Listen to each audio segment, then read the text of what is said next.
for being here to learn a little bit about nutrition. We will first start with a word of prayer. So I invite you to please join me in prayer.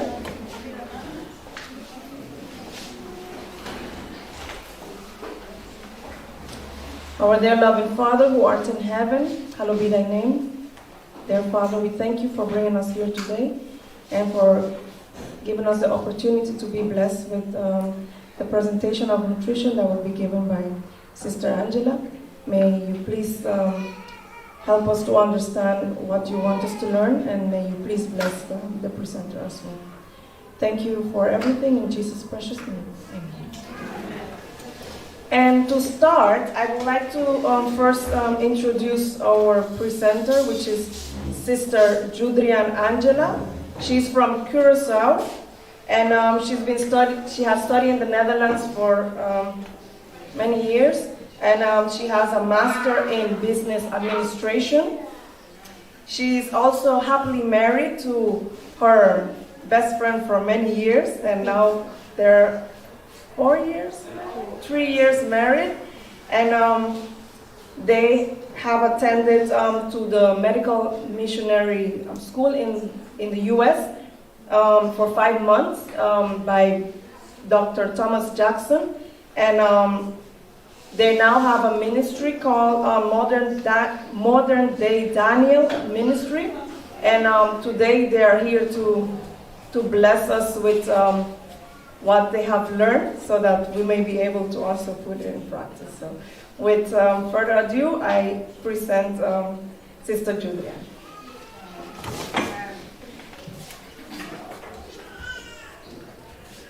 Good afternoon. I think, and I hope you can hear me. It's a pleasure for us to be here. My husband is working hard, preparing some things for you guys later on. Yes, we have a ministry right now. It's called Modern Day Daniel, and we are willing to the knowledge that we have obtained in America to continue giving it to other people, because we know it's not easy to pay the amount of money to do medical missionary. We are here for maybe 1 year more, and then the Lord will continue open doors so we can go other places to continue giving the message, because we know that we are living in a critical time right now that we have to prepare. And you guys are blessed to have people like us that have been trained to continue passing the information. But it's also important for you to train yourself, equip yourself, because there will come a time that you have to educate other people or help other people. So I know this presentation would be a challenge. Maybe you can feel that I have stepped on your feet or your toes, but it's not me, it's the word of the Lord. And for ourselves, it's still a struggle that we are not there yet, but we are working daily to achieve it. And I want to encourage you also, everything that you heard today, go back, pray about it, ask God to help you, because I know to have a healthy life is not easy, but you will be having the benefit. So before I start, I want to pray and ask the Lord to put His word in my mouth and to guide us, and also to give you the wisdom, knowledge, and understanding about this topic. So I will start with a prayer. Let us pray. Our dear Heavenly Father, we want to thank you for this opportunity this afternoon that we can be here together with our family and friends. Father, hide me behind your cross and allow each one of us to learn again from you and to re-educate ourselves about the topic of nutrition, and also to unlearn the bad things that we are currently doing. Father, may your angels encamp around us and protect us, and also allow us to get motivated to put this in practice. We ask you in Jesus' name. Amen. Amen.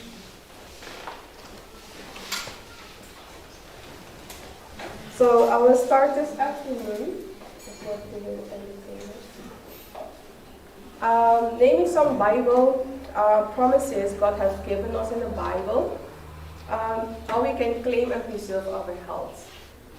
I think we all know a little bit about that. So I want at least 2 Bible verses that will pop up in your mind immediately of how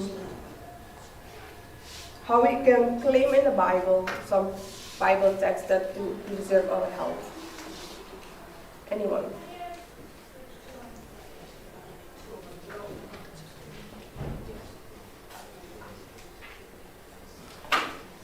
Anyone? We all have our armor somewhere in our bags, on our phone. No Bible verse? Okay, I will give you some Bible verse that I have found.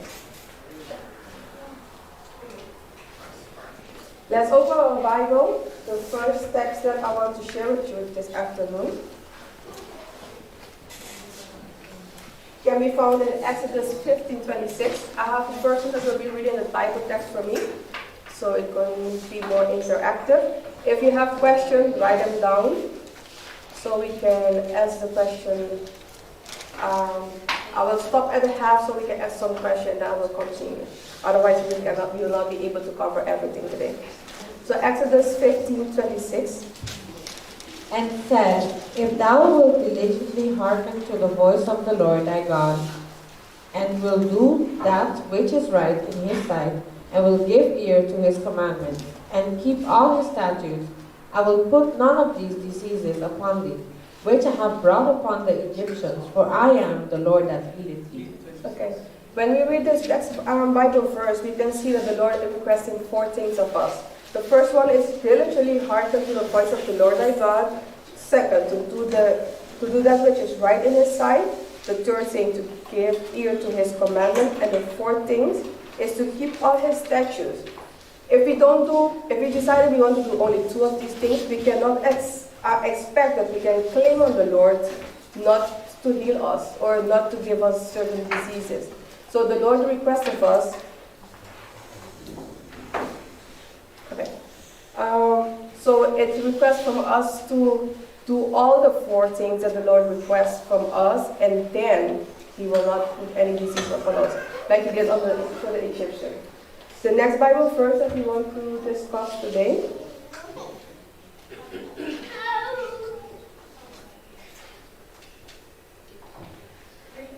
this one.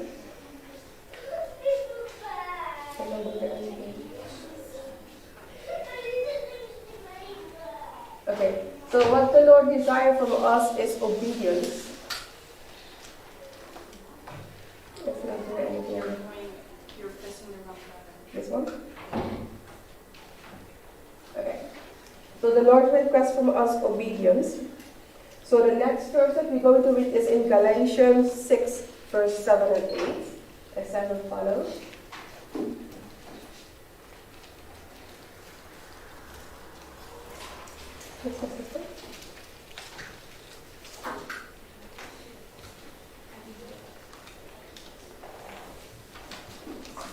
6 verse 7 and 8 reads, Be not deceived, God is not mocked, for whatsoever a man soweth, that shall he also reap. For he that soweth to his flesh shall of the flesh reap corruption, but he that soweth to the Spirit shall of the Spirit reap life everlasting. Amen. Thank you, sister. So with this verse, I decided to put something that is not nutritious to my body. I cannot expect that I will be healthy. If I decided to put something healthy in my body, then I can expect to be healthy. Their iniquities are afflicted. Their soul abhorreth all manner of meat, and they draw near unto the gates of death. Then they cry unto the Lord in their trouble, and he saveth them out of their distresses. He sent his word and healed them, and delivered them from their destructions. Oh, that men would praise the Lord for his goodness, and for his wonderful works to the children of men. Okay, when you read the whole context of this Bible verse, you see that this person was willing to eat meat. We all used to eat meat. Maybe you are still eating meat, or maybe you already have moved to an upper level. But this person, you see, he was eating meat, and afterwards he almost got to the gate of death. So he was sick, and he decided to stop. He asked the Lord to heal him, and the Lord sent someone to help him. An example, a medical missionary, or someone like you, that you see like your neighbor is sick, and you will suggest them to do something that is healthy, change maybe their lifestyle. And because the Lord has used you and you have prayed with this person, the Lord will heal the person if it's the Lord's will. And then you see that this person went back and gave praise to the Lord. So You will encounter people that are still not there yet where the Lord wants us to be, but you still need to have compassion and this desire to help them, to guide them to the feet of the cross. And Psalm 119:73.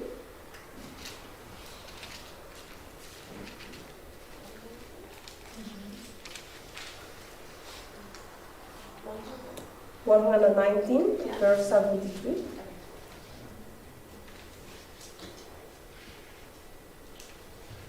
Thy hands have made me and fashioned me. Give me understanding, that I may learn thy commandments. Okay, so before we went to meat ministry, we used to know a little bit about nutrition. We learned that in school, but still we didn't know what God requires, not what the world require from us or telling us what is healthy.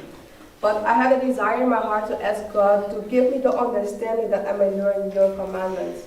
And it is something that we all need to desire for the Lord to be willing to teach us these words. And also about the laws of health. So today we're going to talk about the 8 laws of health. And we're going to talk only about one. These are the 8 ones. It's godly trust, open air, daily exercise, sunshine, proper rest, lots of water, always temperate, and nutrition. And we will be focusing today on nutrition. So we jump from the first one, we're going to start with the last one.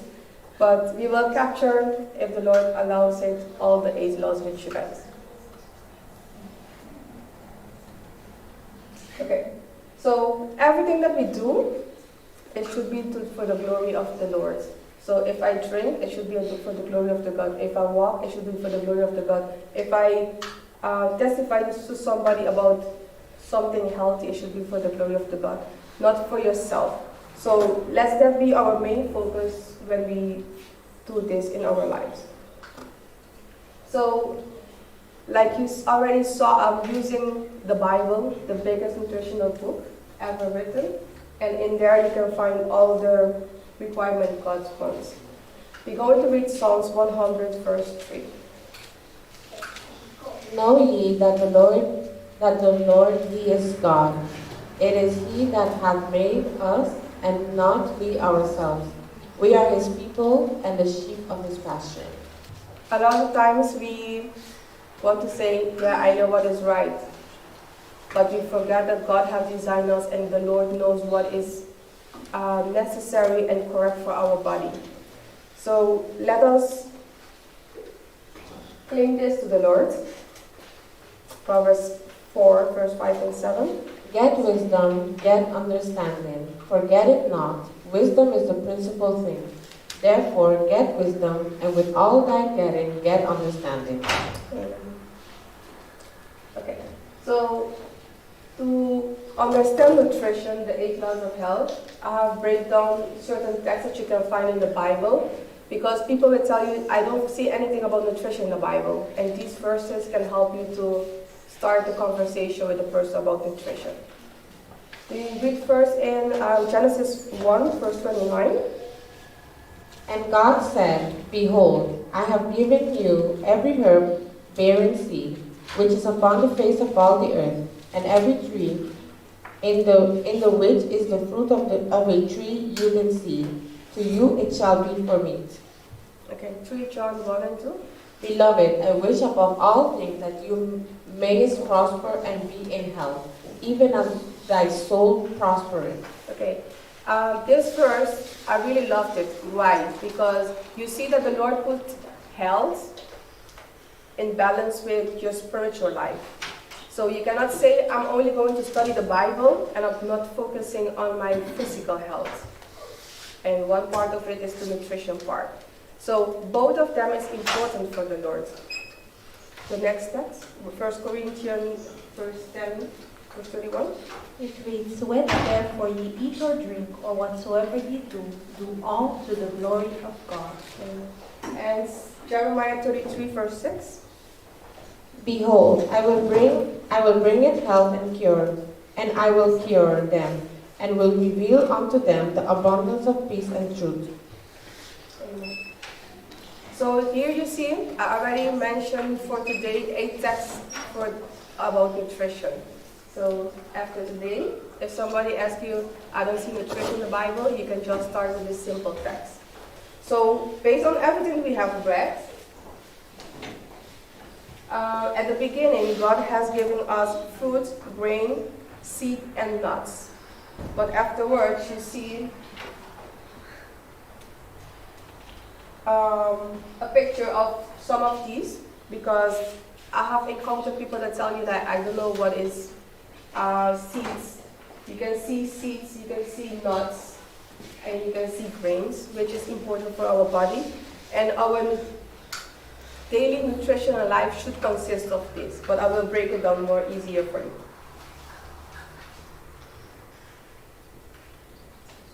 Over here you can see a few fruits. When you see it, it looks attractive. But still, when you're eating fruits, there are certain rules that you have to take in consideration. I have created a handout, maybe that will be more easy to understand. There are acid fruits, there are sweet fruits, and there are fruits that are in between. And there are fruits that you cannot eat with anything. Like melon is a fruit that you cannot eat with anything else because it will cause fermentation in your stomach. But a lot of people don't know that. If you want to eat melon, you can eat the melon family, like melon, watermelon. That only in one meal. If you put like an apple to it, you will cause fermentation because the way the melon is digested in your stomach is not the same way that apple is digested. So those are simple things that if we just see the list, we'll be thinking, oh, I want to eat everything. But the Lord still has rules, what is the combination of. An example, if you eat an orange, which is acid, it's important to put a sub-acid fruit together. That will be the contraction in your stomach between an acid and a sweet is not so big to cause that you will feel some people will have bloating or they will start burping. So I will continue with the slides, I will continue explaining more. There's a small piece. After sin of Adam, we see that the Lord had added herbs in the group. Here you can see some herbs. They are like cabbage, carrot, tomato, cucumbers, lettuce. And also, I noticed that we make the classification of fruits between what is a blossom, what is a stem, what is a root is also some confusion. But I will try to explain it to you today. Here you have a few leaf food, and a lot of us, when we eat, the green on our plate, if we are realistic to ourselves, is the smallest part, and the other part is the biggest part. Try to put it a little bit in balance, but also you have to take in consideration when you eat leaves, it should be first eaten. Why? It's more easier for your stomach to digest instead of a grain, like a rice. If you eat the vegetables after the rice, you need to imagine your stomach is like a pipe. It's going down. The first thing that is coming in, that is the first thing that will be digested and going out of your colon. But I will show you. So try to, when you're eating, not only eating for the taste or just because you're hungry, but think about the order that it's better for us to eat. But I will explain it more. So after the flood, my sister, can you read it?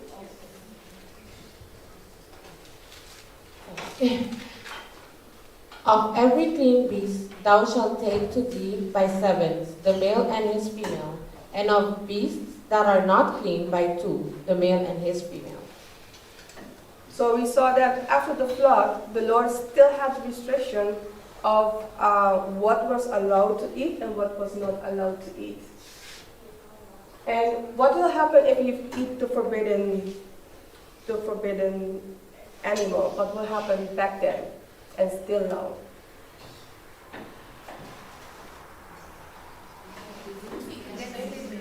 You get sick. But maybe not immediately, because a lot of people will be telling you, like, I've been eating this for 20, 30, 40 years, but it will have its result at the end. Verse 9 and 4, chapter 9, verse 4, of Genesis. But flesh with the life thereof, which is the blood thereof, shall ye not eat. Okay. A question. When you eat a chicken, or when you used to eat a chicken, I have to put it like that. The blood, was it in the chicken or outside the chicken? In the chicken. Okay. If we read this text, does the text say? We should not eat the blood. Okay. So it's difficult to say, okay, the piece of meat or the chicken that I'm going to eat is not having blood, because you don't know the person that you have bought it from, if he has used the right method to take all the blood of it. And the blood actually is the one that gives you the taste to the meat. So you can imagine if you have a cow, you want to like kill it. Do you think the cow will stand like, oh, kill me, I'm ready to die, I will sacrifice myself for the people to eat? Do you think that is what's happening?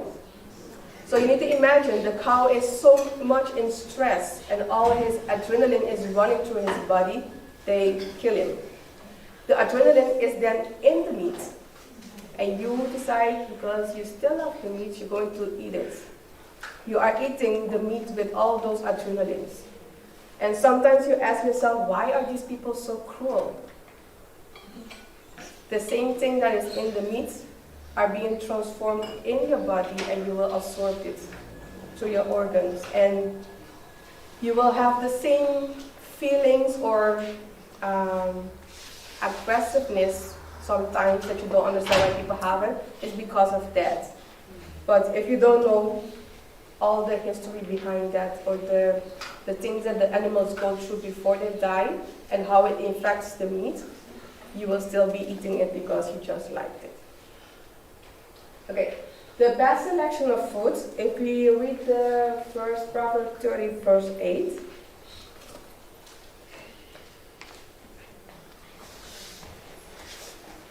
Proverbs 30, verse 8.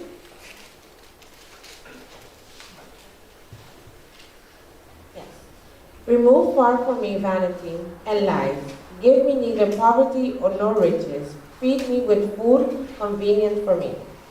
So that should be our desire. If you are a child and your mother is putting something on the plate, tell her, Mother, feed me today what is convenient for my body. Or even for ourselves as older people, cook something that is convenient for your body, what your body needs. In the next picture, we can see the 4 things that the Lord has designed for us to eat. And in grain, fruits, nuts, and vegetables are to be found elements what our body needs that you can find in Console on Diet and Food, page 81.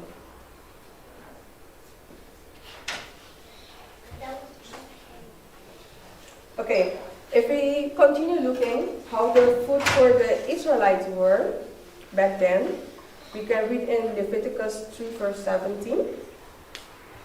It shall be a perpetual statute for your generations throughout all your dwellings, that ye eat neither fat nor blood. Okay, so we should not be eating not even the blood nor the fat. I don't know, for the people that are from the Caribbean or Curacao, back then we used to eat rabbit blood. The people just kill the animal, they collect the blood and they cook it. They say it's delicious, but it's not healthy. But also when we used to eat the chicken or the fish, we want to eat it with the fat. So this Bible verse is, the Lord has indicated to the Israelites back then, we should not either eat the fat nor the blood. If you want to read more about the instruction which animal were allowed to eat, yes or no, we can read Leviticus 11. And over there you can find all the restrictions that the Lord had. Then we're going to continue looking for more people in the Bible that stood up for the Lord and was willing to hold fast to the diet. We can read that in Daniel 1 verse 8. And then verse 12 and 15. But Daniel proposed in his heart that he would not defile himself with a portion of the king's meat, nor with the wine which he drank. Therefore he requested of the prince of the eunuchs that he might not defile himself. Verse 12. Prove thy servant, I beseech thee, 10 days, and let them give us pulse to eat, and water to drink. Verse 15. And at the end of 10 days their countenance appeared fairer, and fatter in flesh than all the children which did eat the portion of the king's meat. Okay. We can see that Daniel decided that he didn't want to contaminate himself with the king's meat. And he just stood for his principle that his mother teach him. And he decided to ask them for 10 days so they can see the difference when you don't eat those stuff anymore. And we can see that after 10 days, his countenance appeared fairer, and also his flesh was fatter. So, as a student or as a young person, you will be asking myself after reading all these Bible texts, like, okay, lady, what should I eat then? I know, I used to be at that stage too. This is what we should be eating.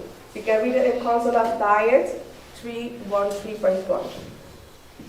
Grains, fruits, nuts, and vegetables constitute the diet chosen for us by our Creator. These food, prepared in as simple and natural a manner as possible, are the most helpful and nourishing. They impart a strength, a power of endurance, and a vigor of intellect that are not afforded by a more complex and stimulating diet. The next one. It's a mistake to suppose that muscular strength depends on the use of animal food.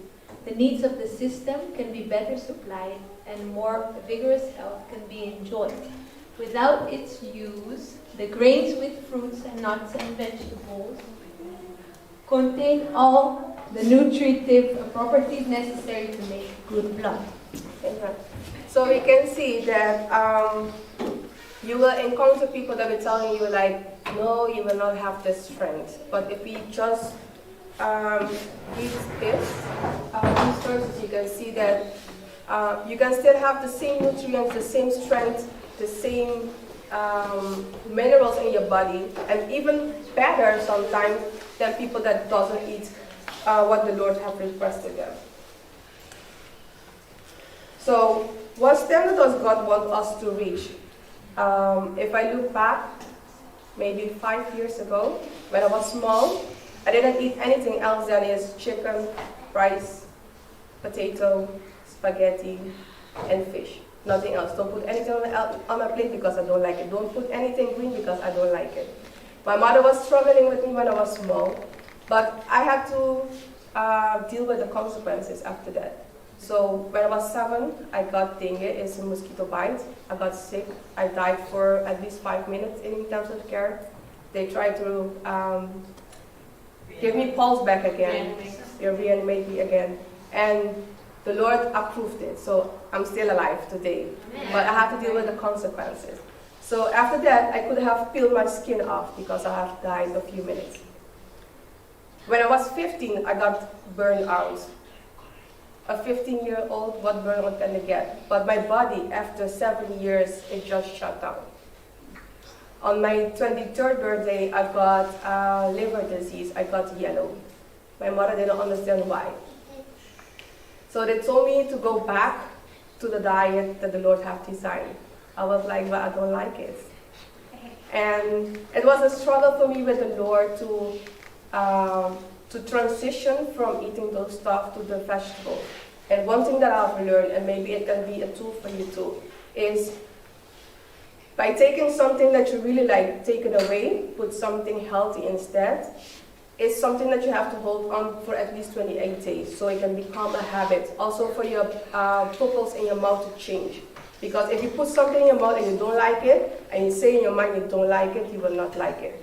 First thing you have to do is start praying. Ask the Lord, Lord, I know this is healthy for me, but I don't like it. Say it fair to God, I don't like it, but help me to really like it. And what I did also is put in something that I like with something that I like together and on the same fork and put it in my mouth and chew it and ask the Lord for it to go down. And after 21 days, it will become more easier. So it's something that if you are not eating the vegetables and the fruit, you can do.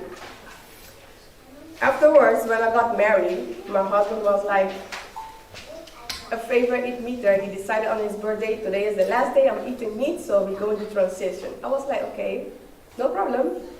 I will be cooking vegetarian meat if you want in the kitchen. And when we go out, I will eat my meat. He was like, okay, how many days do you need? I was like, I'm not the person that can switch like this. So I was like, okay, Lord, help me. I was praying. And I decided to do, okay, give me 5 times we're going out, I can eat my chicken. So I thought like maybe he will forget like the times that we went out for eating. So on the 5th day he told me, today is the 5th time. I was like, okay, yes.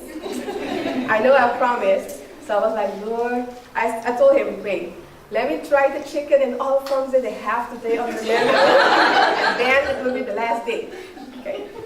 I ate the last time. I was like, Lord, forgive me, but I have to do this. Because it was for my mind change, like, this is the last time. So after that, I decided to, okay, let's go serious about the vegetables. I'll start eating it. Now, when I see the chicken, I'm like, what is that? Even the smell is like disgusting. But when we went in January to Republic of Dominican, everywhere when you go, they have chicken. You go here, it's, what do you have? Chicken. I'm like, Lord, what are we going to eat? And that day, I had to learn to eat beans in all forms. So I eat beans 28 days, different beans.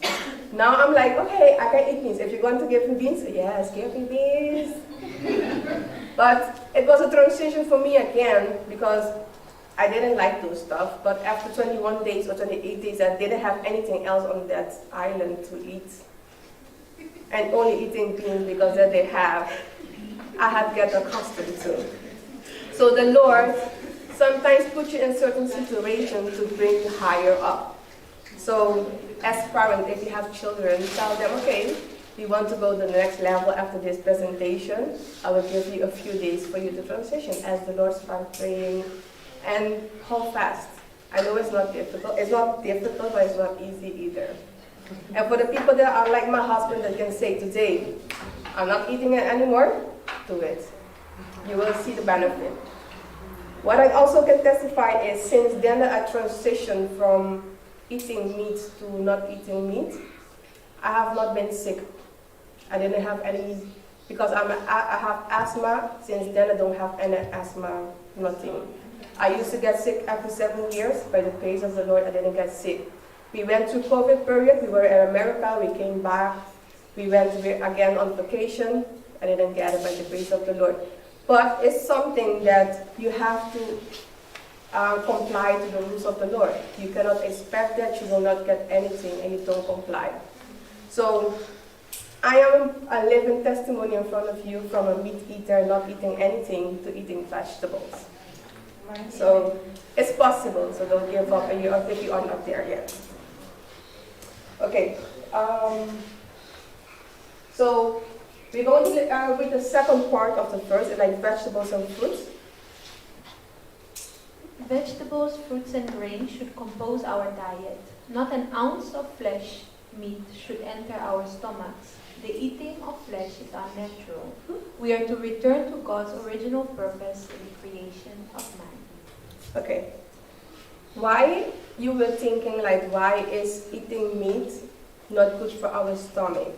An example. When you eat a chicken, it will take at least 5-6 hours to digest. If you eat like a red meat, it will take 12 hours or 24 hours to digest.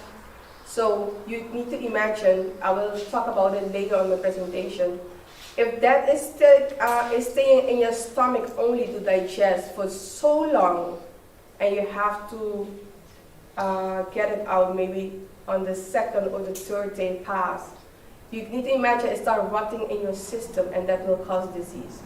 So a lot of people don't understand why I'm getting sick, why I'm having cancer, why I have this, or blood pressure, or things. We need to go back and look what is the cause, what is causing it, instead of saying it's just because my parent has this, I have it also. You don't need to think like that. So what God desires for us is low in fat diet, low in proteins, high in fiber, and high in nutrients. And that we can get from the grains, nuts, seeds, and herbs that He has desired. If we bring this back to the sanctuary, because some people will say like, yeah, but I don't see it. If we go back to the sanctuary too, you will see that in the outer court, because this is what the people will be telling you, because Jesus walked with the disciple and He ate fish, but in the outer court, if you design it, you see that they ate fruit, grains, seed, nuts, vegetables, and meat. But when Jesus went up to the heavenly sanctuary, also the priests, when you go in the sanctuary, they don't eat meat anymore. When the priest went in the holy place daily, the only thing that he had on his clothes was this, to eat. He didn't have any meat. And if you go to the most holy place where the Lord wants us to reach, but we didn't reach it yet, or we should not even bring this on us yet, is we are going to leave the vegetables behind. When time of trouble will come, and you have to run or you have to escape, we will not be eating vegetables anymore. It's going to be fruits, seeds, and nuts.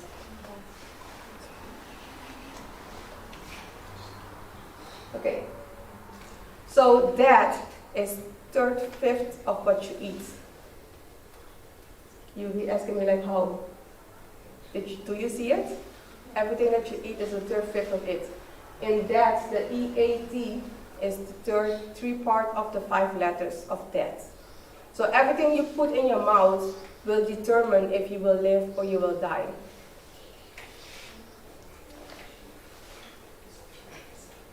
So God has given us a design. And my sister, can you read the part on the left side?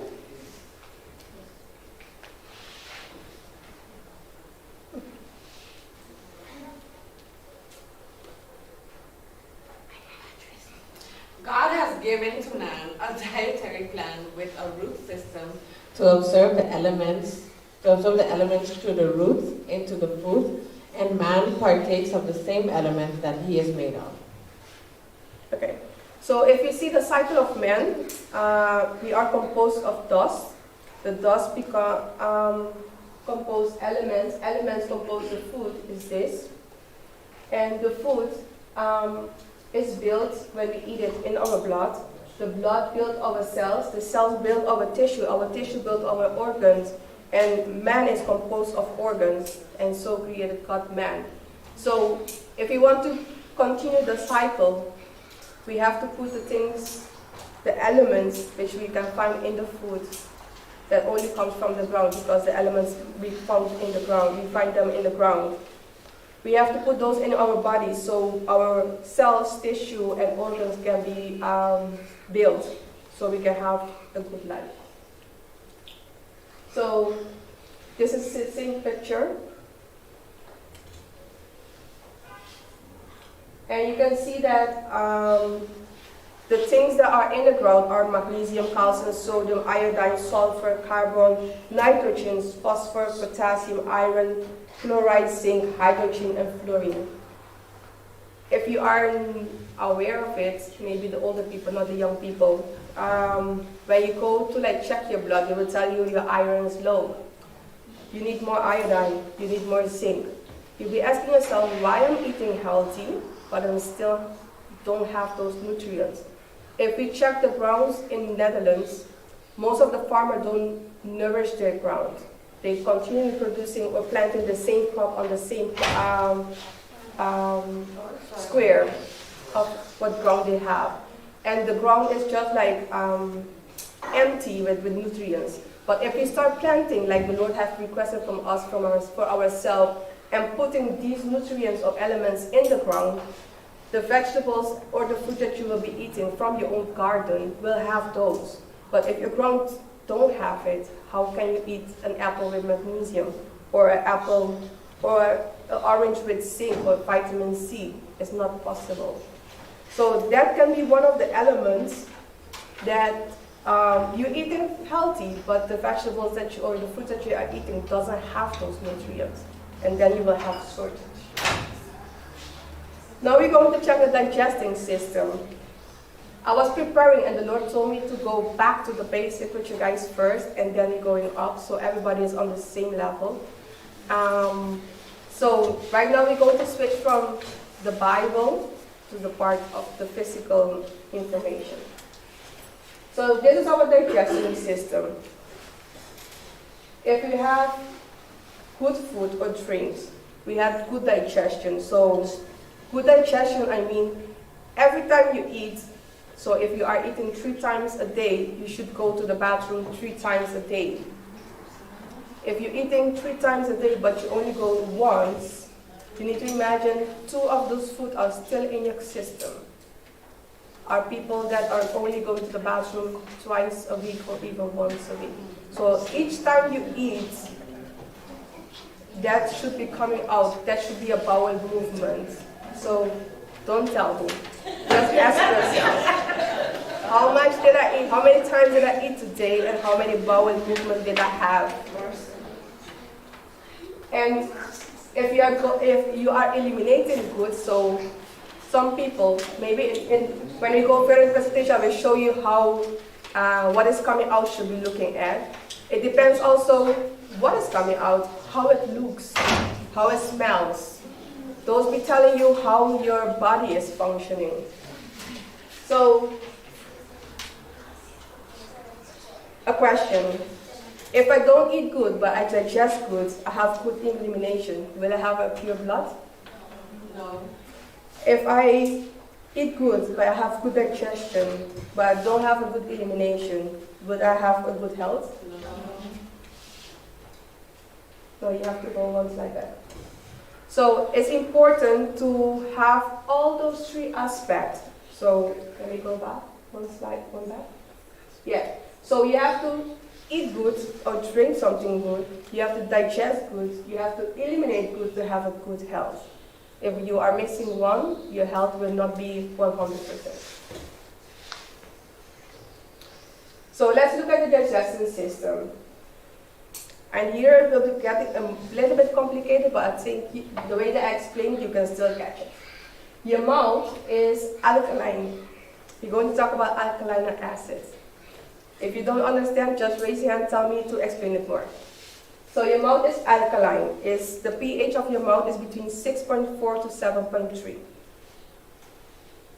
Your stomach is acid. It's between 1 and 3 is your pH. And in your mouth, you are digesting starches. In your stomach, you're digesting protein. Your small intestine is alkaline. I will explain how come it's switched like that. And in your small intestine, we digest fat. And in the large intestines, it is acid again. And that is because it's absorbing things. But I will explain it. To understand also what the food consists of, I decided to break it down like this. There are different groups, the major group and the minor group. The minor group is the most important elements, but the minor group was also important because if you're missing that, you still have deficiency. The bigger group is the carbohydrate, fat, and proteins. And the smaller group are minerals, fiber, vitamins, water, and enzyme. You've been asking me like, what are those stuff? But I will explain it. We're going to start first with the carbohydrate. Carbohydrates consist of carbon, hydrogen, and oxygen, are the same elements that we saw that the brown have. But the fat also has the same design as the carbohydrates. That's why when you eat those two, your body will use that as energy and heat for the body. But on the other side, the proteins that we eat, because nowadays you hear people say, you have to eat more proteins, you have to eat more proteins. It consists of the same combination of carbohydrate and oxygen, but something additional it has is nitrogen, sulfur, and phosphor. An example, one protein is beans. Some people have that problem when they eat beans. They leave a smell behind when they have gases. You'll be like, maybe I cannot eat those beans. You will be saying to yourself. It's not that your body, you cannot eat it. It's the way that the body is digesting the proteins of the beans is not properly. And what is coming out, the smell, is a nitrogen. And proteins is used in your body to build and nutrients your tissue and repairing it. So let's see now the minor groups. Minor groups, of one of them is the minerals. It's like lime, potassium, magnesium, iron, and calcium. Fiber is what you need, so it's like a broom in your stomach, small intestines, and colon to like clean after your food, or making a way in your system so it can get out of your body. You can find that in vegetables, grains, legumes, and nuts. Vitamins are things that you don't see, but they are in the food. That's why they call it sub-elements. Water consists of hydrogen and oxygen, and enzymes are proteins. And I decided not to break down enzyme today, otherwise it will be a little bit complicated. So let's start with carbohydrate. There are three types of carbohydrate: mono, D, and poly carbohydrate. Mono is just a small carbohydrate, and poly is the long one. Sometimes you choose things with smaller, we call it in Dutch keten. It's like, you need to imagine chain. It's like a chain. You need to imagine like I put the C, H, and O because that is carbohydrate, hydrogen, and oxygen. But if you only eat something that has one, it will digest easier in your stomach and get out. But if it has like 10 of those chains connected to each other, it's more difficult. It will take more time to digest in your stomach and get out. An example, if you eat in the morning muesli, you will be feeling full almost the whole morning. But you only eat like an apple, in maybe 1 hour you already start feeling like I need something more in my stomach, because the chain is smaller in certain vegetables. Okay. The mono and the D are the sugars that are in the fruits, and what is long are the starches. And that is important to know, because the starches you need to add to your food, like in your breakfast and in your dinner, so you will not be feeling after 2 hours, or your stomach will be telling you like, you start talking to you like, when is something else coming in? So we need to put starches in our food. The starches can be found most of the times in the foods that we eat in the morning. Some people, you'll be hearing that they have diabetes or too much sugar in their blood. What happens? When you eat something that has sugar, your body will digest the food and turn it into blood, and that blood will start flowing in your body. But first it's go through your liver to clean. Your liver is like Jesus. He will sacrifice himself, that everything that is not correct in the blood or from what you ate, he will sacrifice himself to absorb it and hold it and allow only the good things to get out. An example, sometimes, I don't know if you have experienced that, you eat something and you start throwing up. It's because your liver is saying this is not good, so we have to get it out. It will try to expel it. Or you will be eating something, after 30 minutes you have to go to the bathroom. You're asking yourself like, why? It's because your body is trying to help yourself to eliminate it as fast as possible. Or certain things like a mold. You eat a tomato with a mold on it, but you didn't see it. Your liver is sacrificing itself to hold it in, absorb it in your in the cells, and still allow the rest to go to your blood. So imagine you eat a lot of things with sugar, like strawberry, apple, oranges, banana, you eat as breakfast, and you put a sandwich with jam in it, or a bread with pindakaas with banana in it, and you smash it together, and you eat something like that. It's become too much sugar. Your body will turn that in glucose. And if you have too much, your body will store that in your liver as glycogen. Those people that are diabetic is because the system doesn't have anywhere to store it, and that will be flowing into your body. That's diabetes A. But you have the other type that they don't have the key or the nutrient in their system to open the cells so they can absorb the sugar, so it continues flowing, and that will be causing diabetes. So that's why it's important when you're taking something in to take how many sugar I'm getting in. Is it too much? Because sometimes we just eat because we like something, but we don't think about the sugar. The excess of sugar is stored in your body. That's why we have fat. And also, when your brain or some part of your body needs the sugar and you didn't eat, or you just finished eating after 3 hours, your body is telling like, okay, I need more sugar. The fat that it has, the glycogen that it has absorbed in your body will be given back to the blood so you can start working on that or use that.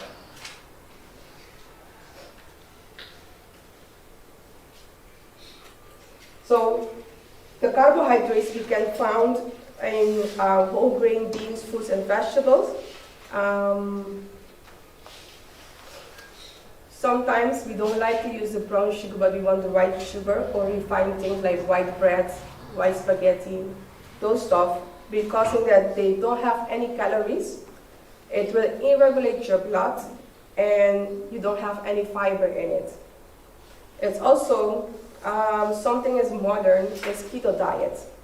When you eat keto, you excluding the carbs.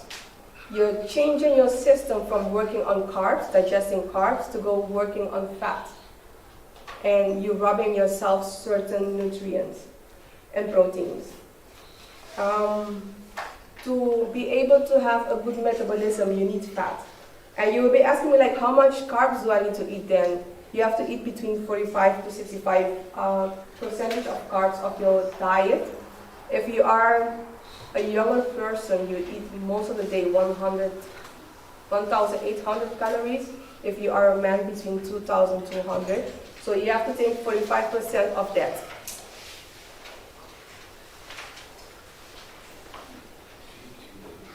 Okay, we are going to do something amazing right now, and I asked my brother to help me. And I'm going to ask yourself, are you rubbing yourself? You will ask yourself, like, how am I rubbing myself? By taking or drinking things that has a lot of sugar. Are you preparing, my brother? Okay. If you are eating or drinking things a lot of sugar, you're rubbing yourself from vitamin D. So if you have a lot of sugar in your body will start rubbing yourself on vitamin D, for vitamin B. Vitamin B is important for your nervous system. Sometimes you feel like your muscle is doing this. It's a sign that you had less vitamin D and B in your system. And the sugar doesn't have any nutrients, and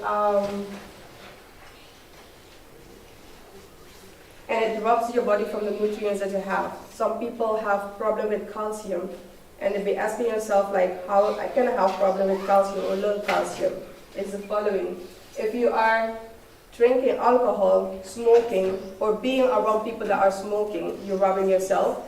You're drinking too much coffee, you don't do any physical work, you're eating a lot of proteins, you take too much phosphorus in your system, or you put salt on everything that you eat, you're robbing yourself from calcium. You're getting pain in your knees, your back, your shoulder, everything will be hurting, but you don't understand. So, for you to know, everybody is telling about immune system should be up, up, up, up, up. But if you're taking so much sugar, what is what you do is, you will irritating your immune system when you're taking sugar. And also, if you don't take any sugar, so I'm meaning the white sugar, you can kill 14 bacteria. Your white blood cells can destroy 14 bacteria in one day. But the more sugar you take, like 24 grams, I will show you what 24 grams is in a few minutes, you can only kill one sick bacteria in the system. So imagine we had COVID, but we are drinking or eating things with sugar, we can only kill one of those bacteria. Okay, we are going to do something great right now. It doesn't work again. So I have all these beverages that we are drinking or used to drink, and I want to ask you today, like, we're going to start with the first one. Just press the buttons, otherwise you will get the answer. Okay, this green tea, how many sugar do you think it has? Okay, 12. It has 5.5 grams. If you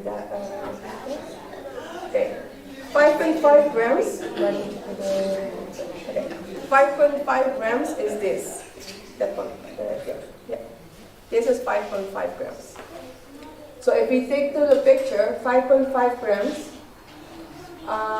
you can still kill 14 bacteria, but this is the only thing that you will be drinking and nothing else.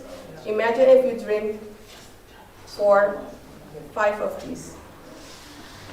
Okay, the next one is this one, Fernandez. How many sugar do you think it has in it? 12. I didn't hear the correct answer yet. No, in this. It's not so big. Okay, in this, we have 29 grams of sugar. This is 29 grams of sugar, so you are eating this sugar. Yeah, I'm trying to say something here.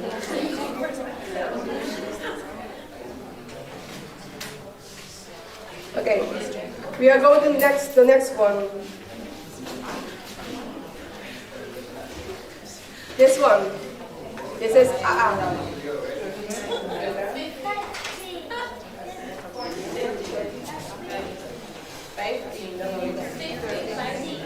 This is 14.4 for 100 grams. So this is 500 milliliters. So it's 5 times that is in the whole bottle. And normally we drink this in the morning before we go to school. Sorry, let me take it personal. I used to drink this in the morning before I go to school. After school, I drink this again. And in the night, I drink this again. So imagine if I have drank this completely, how many sugar is it then? 72 is this, 72 grams. So imagine you just throwing this in your mouth. Okay, Sisi, but you used to like, how many grams do you think is in 100 milliliter? No, 100 milliliter is just like half of the glass, so small. No, less. 12. Less. In 100 milliliters is something small. It's 14 or 19. No, it's 4.1. But if I drink this completely, how much it is? 14. More. 41. More. 50. More. 40. No, if you drink this completely by yourself, it's 61.1 grams of sugar. Okay, we go into the next one. This small bottle of Sprite, how many grams of sugar? Yeah, but it's the same. They have the same sugar. How many grams do you think? 29. No, less. A small thing, small bottle. 15. 12. Okay. In 100 milliliter is 4.6, but if you drink this completely, it's 15.3 grams of sugar. Okay. Double frizz. Double the power. How many grams of sugar in 100 milliliter you think? 20. 12. 10. Less. What is 100 milliliter is just? It's almost, it's 5.5 grams. But if you drink this completely, how much it is? Can you wait for me? Because I didn't have this one. Okay, can you wait? Okay, how much sugar is this completely? 40 grams. 60 grams. Yes, I heard hundreds, less than hundreds. 75. How much? 75. No, more than 35. I heard 50, it's more than 50. 65. 75. 62? 82. You almost got it. Let me, you're going to weigh 82 grams of sugar. This is the complete pack of the double first. So you get a sense like how many sugar it is. And the funny part is when you see it on the pack, it's written only for 100 milliliter. They don't give you the reality. So if you drink this whole pack, you are drinking this much sugar. Okay.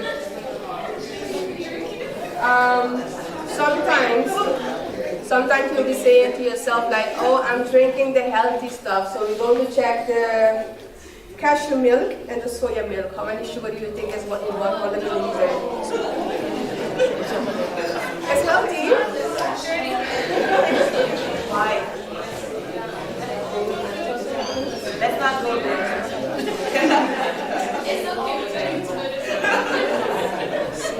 So in 100 milliliter of the cashew milk, you have 2.2 grams of sugar.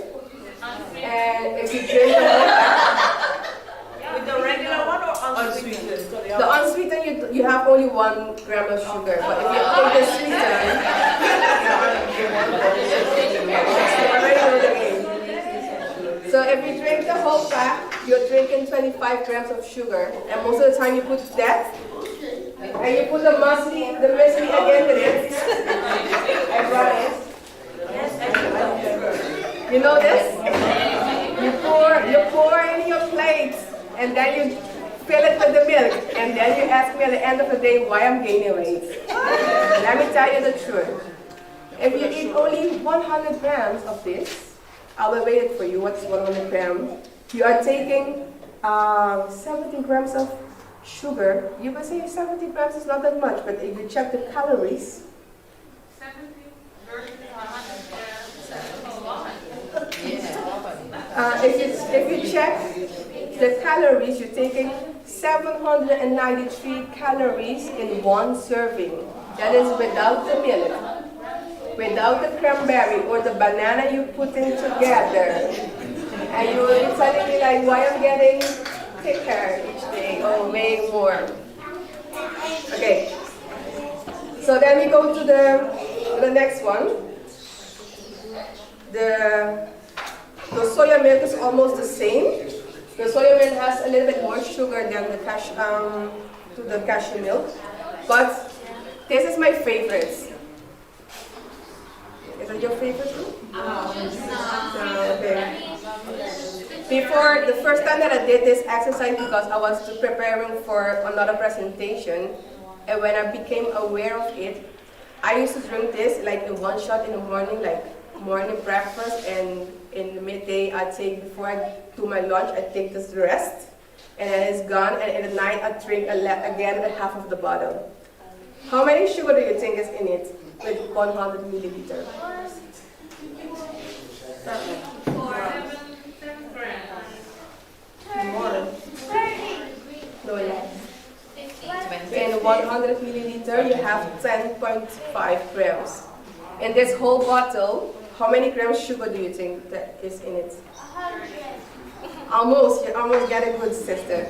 It's 105. So I used to drink this like 1.5 times this as sugar for the day. So today, thank you for your help. Today, when you go home, when you're going to pour your beverage in the fridge, just turn the pack and check what you're taking in. It was a reality check for me too. Yes, yes. What is the difference between sugar from fruit and the sugar, the white sugar? The sugar of fruit is natural sugar that is composed from what is in the ground. But what is the effect? Is the effect different than It's different. white sugar on your body? Yes. This one will allow that your sugar will go up and down in your system. Sometimes you will be seeing children running like crazy because they just eat a cornflakes with milk and sugar. Actually, you give me a child an alcohol because sugar with milk will form alcohol, and the child will be running. You're telling them, sit down, why are you doing like that? But you're making your child drunk. Which person drunk did you see that is going to sit like this? A drunk person will be active. So the sugar, the more sugar you take in, the more hype you will become. And the sugar of the fruit will be digested slower. And the sugar of that one, because your body is like, oh, sugar is coming in, it will be absorbing it immediately. And then you will get the difference between the sugar level. Okay, so I hope you found this interesting. Check what you're taking in. It's not easy. I still have some struggles, yes. What about the so-called like natural sweeteners? So like agave and maple syrup and honey and rice syrup and all the alternatives like honey. It has the same effect. The only is healthier, but let's be true to ourselves. I will say about myself. When I put a little bit agave, because I know that is white sugar, we put in like 1 teaspoon of sugar. But because it's agave, we put in agave.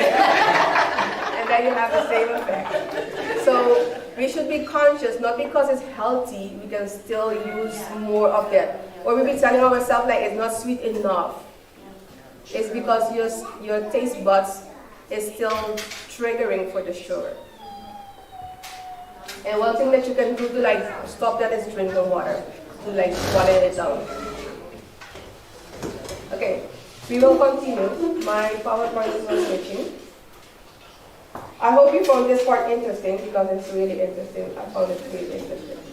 Okay, when you eat in fiber, it's like the broom. It's like a lactate that you're drinking, but it don't give you the feeling that you have when you drink something to go to the bathroom. It promotes bowel movements. It also binds toxins in your body to expel it easier. And you can find it in vegetables, grains, legumes, and nuts. Diseases that you can get if you don't eat fiber are the following. Just continue, that's not breaking anymore. Constipation, diabetes, obesity. For the children, if you don't like, if you don't like certain picture, don't look at it. This is diverticular disease. This is what is formed in the colon. Certain people have colon cancers, and these are the first symptoms that you're getting. The colon will start getting bubbles, and this is one of the diseases because you don't have fiber, and the colon is trying to absorb so much that it doesn't have any way to go more, and you have so much mucus, and it starts like, I'm going to blow, that effect. You can get heart disease, hemorrhoids are those, when you go to the bathroom and you have to press, but you feel like your whole soul is coming out, but nothing is coming out, you're forming hemorrhoids, and those are pretty painful. You can have hemorrhoids on the outside or on the inside. And sometimes when you go to the bathroom and you start bleeding, check how much fiber you're using because it can be that way. You can get colon cancer, arthritis, sclerosis. Is the first picture that is coming up. That it will closing your vessels. You can get appendicitis, bowel polyps. There's a second photo on the right from you guys. Yes, those are polyps. You can get gallbladder disease, And fibroid pain, check the older people. Most of the time they have this. It's because they don't eat a lot of fiber and are not moving a lot. They are more sitting. If you're not eating fiber and you are sitting a lot, the nervous system doesn't get all the nutrients that it needs, and then the nerves or your veins will get like that. Okay. I found it interesting to show you this, the next slide I'm going to show you, because a lot of us will be like, only thing that I'm noting is spaghetti rice and potato. But there are so many grains on the market that we can vary our food, don't eat the same things each week. So the first one is amaranth. Amaranth is that flour is producing those grains. The next one is barley. It's also a grain. And it tastes almost as rice. You cook it the same also. You have buckwheat. You have corn. Everybody knows what is corn. But if you choose to eat corn, try to get it biologisch. The next one is kamut. That's also a grain, but we don't know it in the Netherlands. We have millet. Millet is something that you can make and eat that is like in 5 minutes you're finished with cooking. Just put it, boil 5 minutes, it's done. The next one is oats. You can eat oats different ways. You can eat it like this. You can make patties. You can make in the breakfast. You have it like this, or you have it more like this form. It's a grain. You have brown rice, but the brown rice I bought. You have brown rice, but you have also this. It's like a black rice.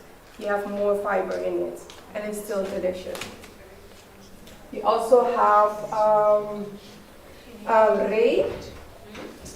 This is not so popular, but they make bread of it for people that have problems with certain carbohydrates or they have allergies. You can use this one.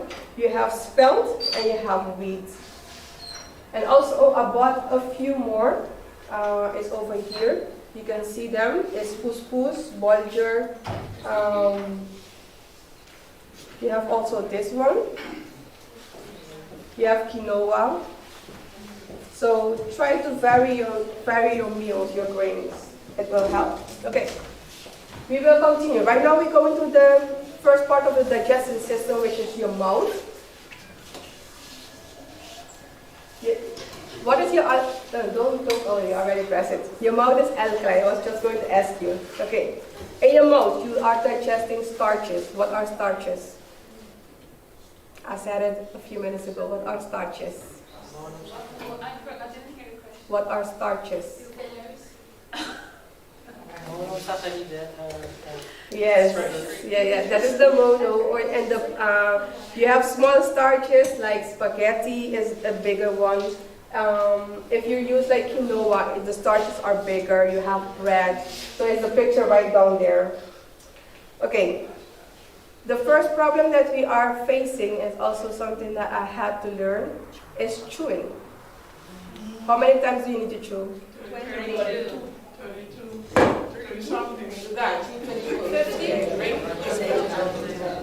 You need to chew as long as you have something in your mouth, and you should be able to drink your food. So it should become so watery, and don't eat and swallow, because if you don't masticate the food, you will give the stomach more work to do. So in your mouth you are digesting starches, so you have to break the first part of the rice, the spaghetti, the bread or the muesli. You have to break it down. So you have to chew properly. Some people will be telling me like, I'm feeling like I don't have saliva in my mouth. That is because you're not drinking enough water. Your water is producing the saliva. So if you don't drink water, you will not have enough saliva to masticate with the food, so it can become more watery. Don't eat and drink at the same time. I know it's difficult. I used to do it, and it's something that you have to tell your mind, I'm not going to drink right now. And even if you feel you're standing before the door of the fridge, because sometimes I find myself there, telling yourself, Lord, help me to close it. Because sometimes, because you don't have enough saliva, you are tendent to drink something to get it down.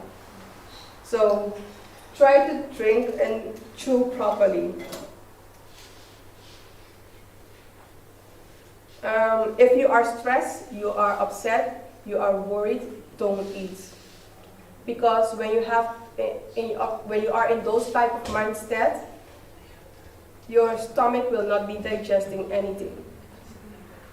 So if you are in a stress period, or you're stressed at work at this morning, or you're mad about something, if you are going to eat, it will be standing there for 4 hours, 5 hours, still there, and sometimes you start burping, and you feel the same thing that you have eaten 5, 6 hours before. So don't eat because it will not digest. In each meal, try to have 1 or 2 starches, not more than that. Don't drink and eat with your meals. And the next slide. Eat slowly. Don't rush. So if you're taking 15 minutes, sit in a calm spot and eat, and don't allow people to disturb you. Because if you're rushing like, oh, I have to go to work, I'm eating, it doesn't digest. Your mind and your stomach is not in alignment, and they're not going to work out properly. Try to eat at regular times.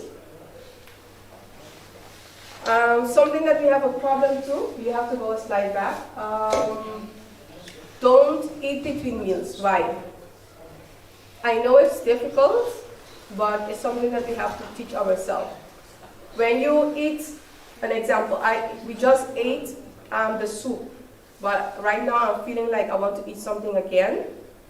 What we eat will stop digesting, because each time that you are starting to chew, it's sending a signal to your brain to send to your stomach like something is coming, let's prepare.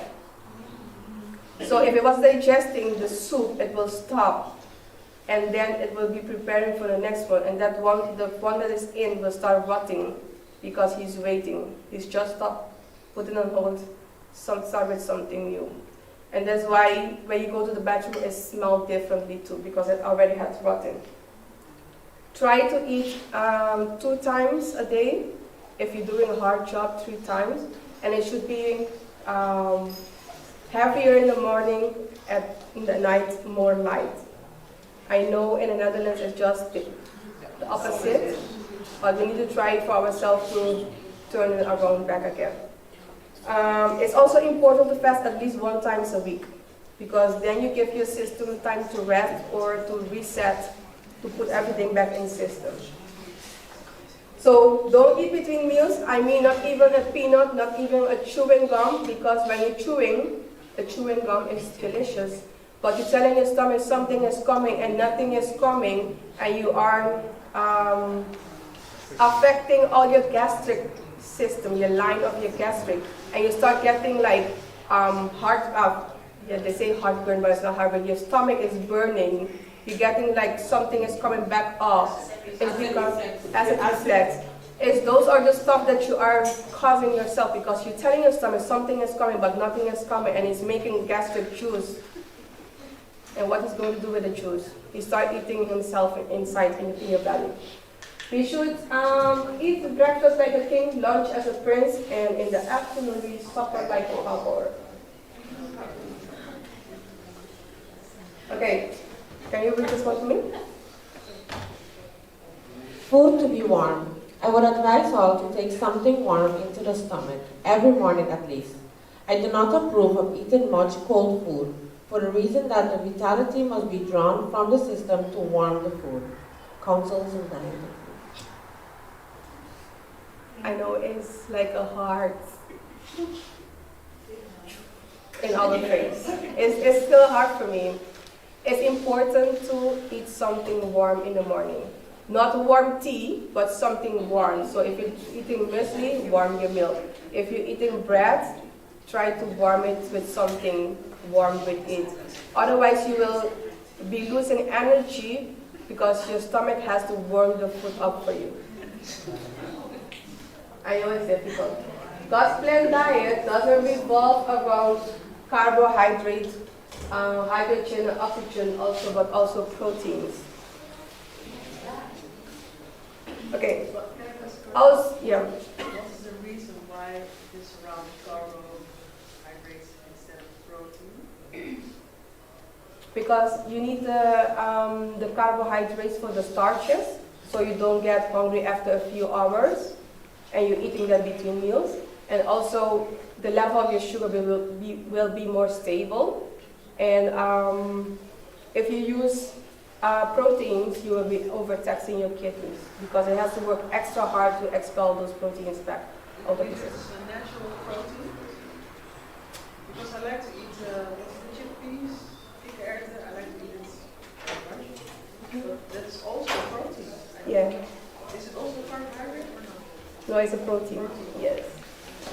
But I will show you. I hope I can reach that part. How many proteins you have to eat per day? Okay. When you eat in between meals, the next slide, you will not produce enough gastric juice. You need to imagine like this. If I need to, for me to digest this apple, I need 50 grams of gastric juice. And I noticed that, okay, I eat this apple because I'm hungry in the morning, and I don't eat anything more, and after 2 hours, I'm going to eat my bread with my jam or with something else. And I want to put banana too, and I want to put like a little bit muesli next to it.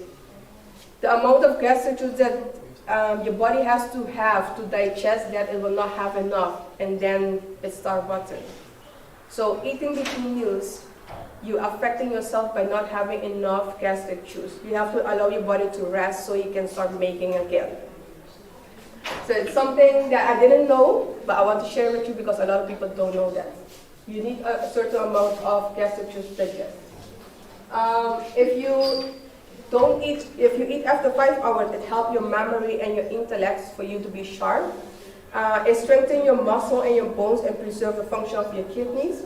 Your energy will increase and you will have less stress.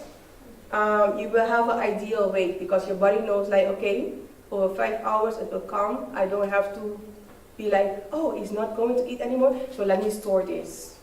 Because your body is smart. Sometimes you're thinking, I'm going to fast in the morning, or I'm not going to eat in the morning, I'm only eating lunch, and I don't eat anything else. Your body knows that, okay, if you're tricking me the first day, the second day you'll be like, no, I'm going to store the lunch because I don't know when the next meal will come. And it will store it as fat, and then your weight will be going up without your willing. Or it can go down the first few days because you don't eat the amount of calories that you need to be taking in, but it will affect on the long run when you start eating back again. It will be doubling it up. It also decreases the fastness of cancer growth, lower chances of heart problems, and help diabetes. If you are diabetes, it's important to move before you eat the next meal. We had someone at Mid-Ministry when we were there that had problem with diabetes. They allow him to walk so he can burn the sugar level. So when he eats the next meal, it doesn't like add to what he already has as sugar in the blood, but it will lower first and then add to it. It will be like at the same level. So if you know somebody that is having diabetes, try to do that with them. Okay. If you're not eating too regular, these are the consequences. Your focus will be only food. You will be thinking like, when I'm going to eat again? I'm hungry. Or you're sitting like, what is in my fridge again? Oh, I want to eat that. You're only thinking about food. You will have issue that sometimes you'll be like, I don't want to eat that. I only want a small thing because you just want to satisfy the taste. You postpone your digestion. You increase toxin in your body, and your blood will become not healthy anymore. You will have tooth problems. Also, intervention in your sleep patterns, because at night before you sleep, you will be like, I want to eat something, and then you sleep, but it's like you are wrestling the whole night. In the morning, you wake up, you're like, oh, I'm feeling tired, but I don't understand. I sleep in time. I did what the Lord asked, but you still feel tired because your stomach didn't rest that night. He was working because he has to digest something in your stomach. Also for the people, because you will encounter these people too, they will tell you I have allergies. If you are eating each day the same thing, the body will get too much and it will start giving you allergic reaction. And eating the same thing each day is like the dog food diet. You're giving your dog each day the same meal is what you are doing with yourself. And some people have wheat allergies. It's because they are eating too much wheat, and everything is wheat. And then the body will start rejecting the wheat and also the proteins, like I explained about the digestion. The next slide. Okay. This is for the people that are drinking like cow milk and the rest of the type of milk or cheese. Cheese is rotten milk. They allow it to rot, and then they clean the molds, shine it for you, and sell it to you. That is cheese. If you're eating yogurt, it's also milk that has rotten a little bit. They just give it a little bit taste and sugar. Put some additive to it so it can taste good and give it to you. Or sell it to you. They ask you for the money for it. And that will cause disease, unfortunately. The next slide. So the best diet for today is vegetarian or vegan. Next slide. So you will be telling me like the only thing that we need that will not affect us with certain disease are fruit, nuts, grain, and vegetables. But I have to add to that because I don't know if you guys noticing, if you take an apple right now, it's like shining, like this is not shining that much. But if you take this one and you have a knife and you scrap it, it's like they have to put a gloss on it. That is not healthy for our body. I know that most people say the nutrients is in the skin, but if you're eating that gloss, it will not be healthy. So on the long run, we will have another problem because we are eating something from other sources that are not thinking about our health. They're just thinking about the business and to avoid that they have something rotten. Okay, next slide. How much should I eat? You will be asking yourself daily. Next. This is what you should be eating. You should be eating at least 5 starches a day, 2 servings of fruit, a max 3. Seeds and nuts, you need to have 1 serving. 1 serving is like 1 cup. Vegetables, 4 servings, and beans, 3 servings. So you have to divide that between your meals. But the thing is, a lot of us like to put vegetables and fruits together. It's not healthy. You will cause, maybe at this moment you will not have the effect, but on the long run you will be causing yourself digestion problem. Next. So bread, you can eat between 6 to 11 slices a day, but that's depending on your weight and your demands. Next. Vegetables 3 to 5 servings a day. Fruits 2 to 4 servings. Use the handouts when you go home to check the acid and non-acid. Legumes 2 to 3. So since you really like the chickpeas, remember that you have to put the other proteins in your food too. So 3 cups you can use per day. Try to buy fresh fruits or plant your own things is better, but if you have to buy the freshest one, if you have a little bit more budget, non-GMO is better. If you don't have that, try to freeze or dry things, but try to think from top to bottom and not bottom to top. First, we used to be like this, the first picture. Now we are doing the other picture because it's easier, faster. But the consequences between these two is that that one may be a little bit healthier, but it's not healthy because You're not eating it fresh from the source, so the vitamins level is less. But on the other side, the potassium and sodium in those foods are not in balance. You should be eating 5 potassium, 1 sodium. But if you check on the back of the packages, it's not in balance. You will check it. Check it if you are interested about that. The next slide. I will suggest if you buy tomatoes, potatoes, corn, and soybean, try to use organic. I will give you a preview of what I mean.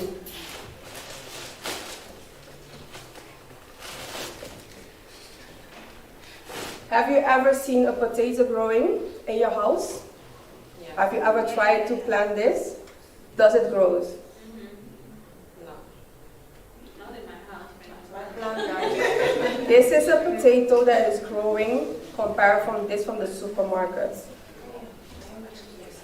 This is what the farmer used to export to other countries so he can win money, and this is what we're getting. If you put this to sprout, it will not give anything. Let me tell you the truth. This is something that I received last year in September. They were harvesting potato. So I received a big box. I was like, we cannot eat all the potatoes, so I was thinking, store them, and little by little I will be eating them. When we came back in February from vacation, they start sprouting. I decided to put it in the ground, and they start growing. So I decided I'm not going to keep everything for myself. I brought for the people that are interested 1 potato that you can plant in your garden, and it will be sprouting and giving you more potato. Next year, don't eat all, and you can sprout it again. Then you have potato that will be producing. So if you are interested after the session, you can get some potato. 1 per person, otherwise I will not have enough. But just for you to have an idea that the potato that you are eating in the supermarkets is what we're having, but that's not the one non-GMO, actually. That's the reality. Okay, eat the best quality of food.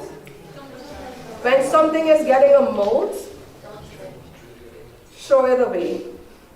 We have a tendency as people, if it has a little mold over here, we will be like cutting it off and eating the rest. That is not healthy. Why? If the mold is over here, a mold, you only see it when it's like big. The amount of bacteria is so big that you will be seeing it with your eye. But on the other side, you still have mold, but you don't see it yet. And you eat it, and it makes you sick. So if you have something that has mold on it, throw it away. Even though it costs you $10, throw it away. 10 euros, throw it away. If you have like this, it gets mold, the whole pack, throw it away. It's for your own health, even though it costs you money. With blue, that's the same, throw it away. I know it's hard, but my husband is hard sometimes that it has just one. I'm like, babe, what Sister Jackson would tell you? Throw it away. And I know it's difficult. It's hard. And even with the strawberries, it's hard. You take it from the store, it looks nice. When you reach home, it's something else. Throw it away. Next slide. So, what we need to choose is for the best quality. Can you press it one more time? The best quality, it should be fresh, not sour, not moldy. I will show you something. I brought it. Try this. A question. How many days do you think this burger is? From how many days? 2 weeks. No. No. 1 year. A year. I bought it in July. Still today, it didn't get any mold. Do you think this is healthy? No. But they will tell you it's healthy. And even it has a sticker of vegan on it. So you'll be thinking like it's healthy, but still, I didn't even know because I bought it and I put it in my, my storage. And I was like, I'm going to eat burger on Friday. And I forgot. After a month I was cleaning. I was like, how is this possible that it still didn't get mold? So I was like, babe, we need to like store this because I was going to show everybody how to see. Even if it has vegan on it, it doesn't get mold. So it doesn't be healthy. It's not healthy. So not everything that has vegan on it is healthy. And what about the spotted bananas? Those are the best. Is this not good? The first one is good, Oh, okay. but this one is not good. Because I don't like my bananas spotted. I neither. I don't like the taste. But that's the thing. If you eat it, I know because I have that too. If you eat it like nice, it's not right. When it starts getting the spots, it's getting right.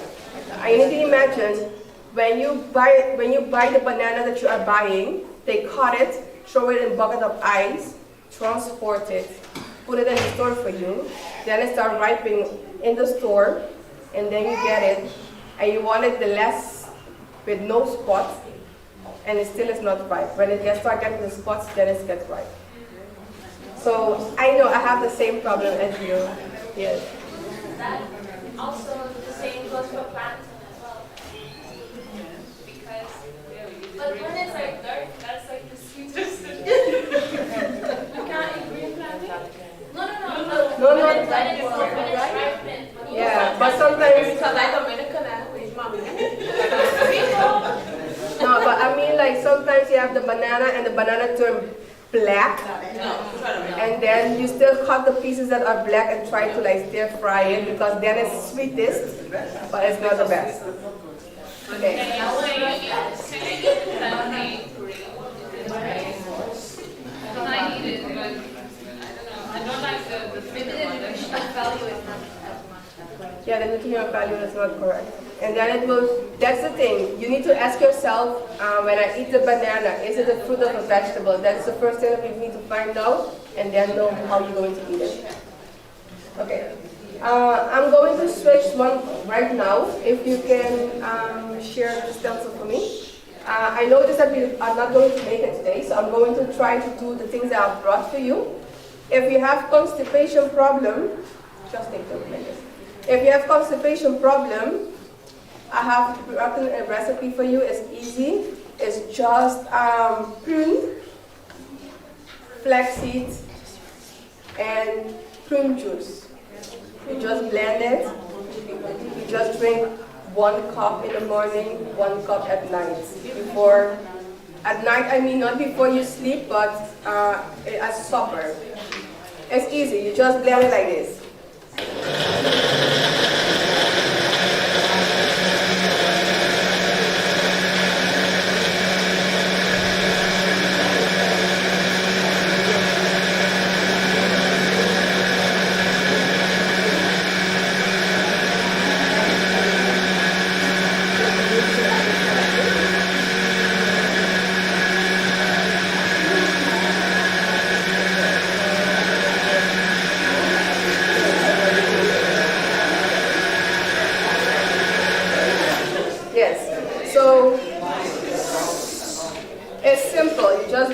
Just blend it like this. You just drink 1 cup in the morning, 1 cup at night, and you will notice that it's coming out smoother. The flaxseed will help the cleaning of the system, but also it's important to do the cleansing. The flaxseed needs to be grinded, right? Yes, the flaxseed let me say it like this: the flaxseed should not be you should not buy it, grind it already, but it should be whole. I have a sorry. It should be like where did I put it? It should be like this, and you grind it first before you put it in, so it can be better. So the flaxseed you have to buy it like this. Don't buy it in a powder form because it is getting rancid, and also you're losing nutrients. So you buy it like this, and then before you put it in there, you grind it first. So babe, can you pour this one out and bring it out? Yes. After we finish, we will start serving that. I will not serve it immediately because we just the 5 hours after eating didn't pass yet. So after that, when you reach home, you can taste that. Yeah, I wanted to ask, because I know we don't eat, so it's also considered not drinking juice, like if we do juicing in between the 5 hours of resting the stomach, only water. Only water, yes. Tea, only water. Yes. Because tea, you still have certain fibers in it, and then the stomach will start digesting. Because it's not like something that is like going in and cleaning and get out. It's not like some teas, you have certain extract, and certain people have it like in the white set, but certain people don't have like that how you say that, kachi. It's in the tea. It will activate your stomach. So tea is not good for in between. If I have to choose, no. If you want to do it, yeah. So also mid. I will not do it. Because the water is for to clean the system to get everything out. I will do this part from the large intestines. Okay. First thing you need to know is you need to have a bowel movement after every meal. It should not be having a strong smell. If you have a strong smell, it will be different things. I will explain. In your colon, it absorbs water and electrolytes, what your body needs. A question, don't say it hard. When you go to the bathroom, is it floating or sinking? Don't tell me. Okay. If it's floating, it's properly. If it's sinking, it's because Toilets is different. Maybe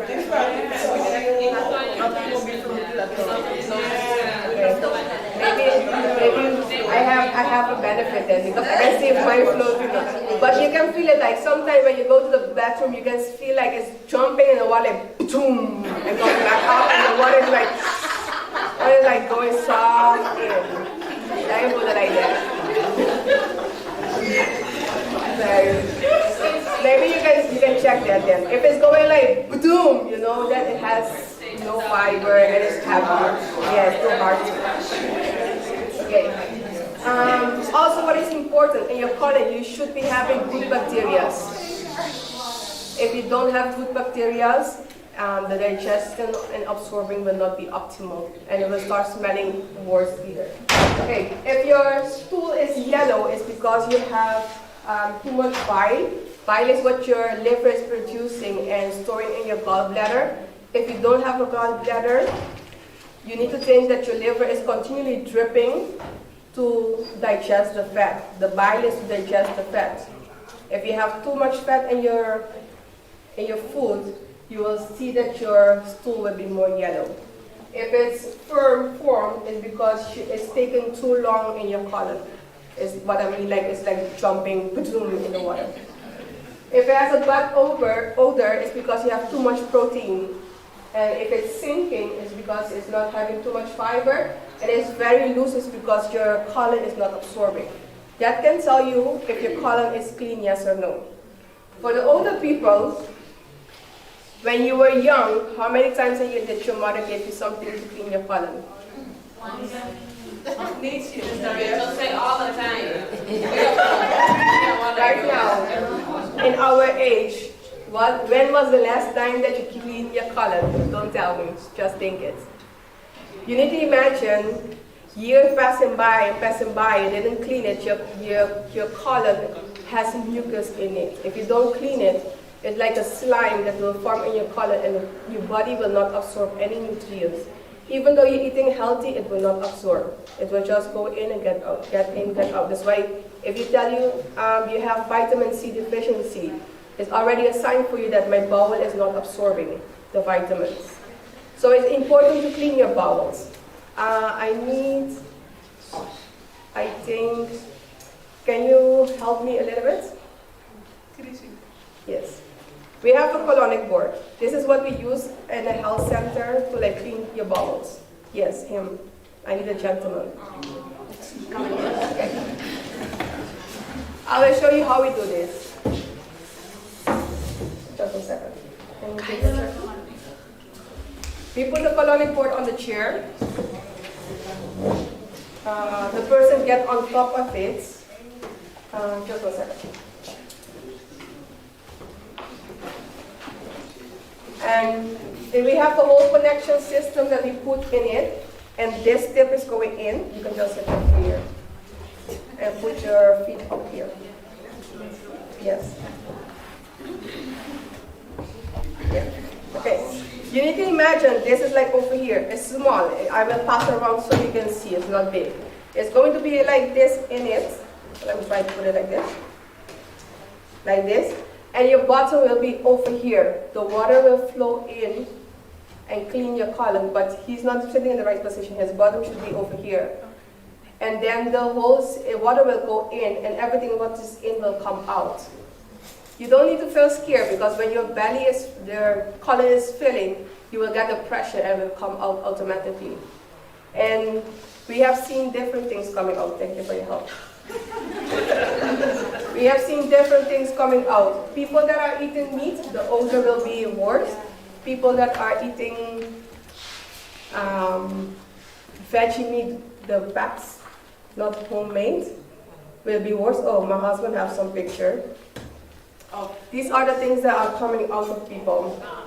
We have even seen for ourselves doing it.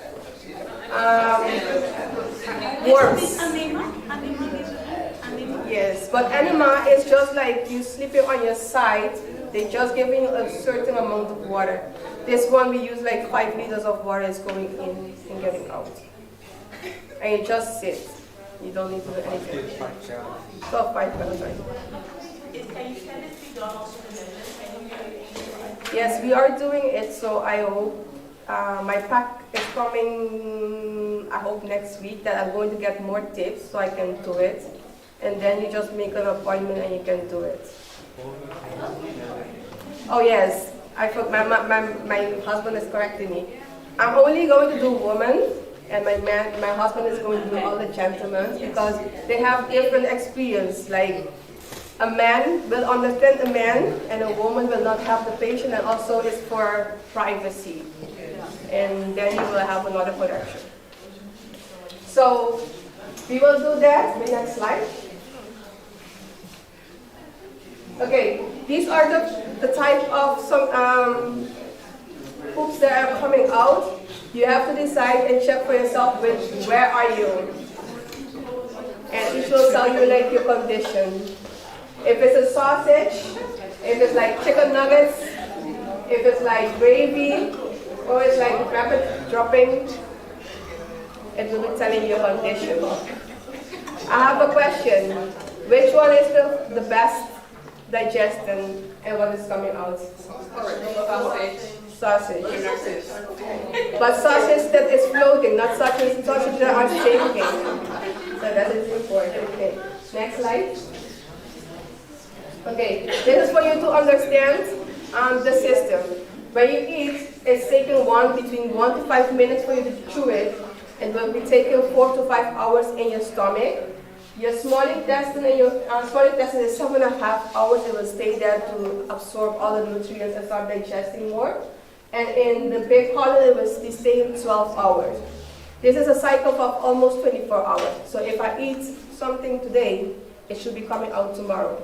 An example that you can do with yourself is eating corn without chewing it, and checking if it's coming out the next day. If it didn't come out, you already know that your digestion is not optimal. So, an example, if I eat breakfast in the morning, 8:30, the breakfast will be around leaving the stomach at 13:30. That is exactly almost 5-6 hours that when you're going to eat, your stomach is empty. And 5 hours later, so at 13 hours it will be leaving the stomach. If you eat supper, the supper will be leaving your stomach at 23 hours. Then it will be too late. So we need to try to bring our supper more earlier or less heavier. If it's like a fruit or a soup that doesn't have like a lot of fiber, it will be taking less time to digest. If you're not having constipation, you have a slow digestion if it's not coming out after 24 hours. Okay, I'm going to make the next one that you will be having today to taste. We're calling this tropical dip. Let me check what is in it. And the tropical dip is not on the paper. Maybe you can write it so you have it.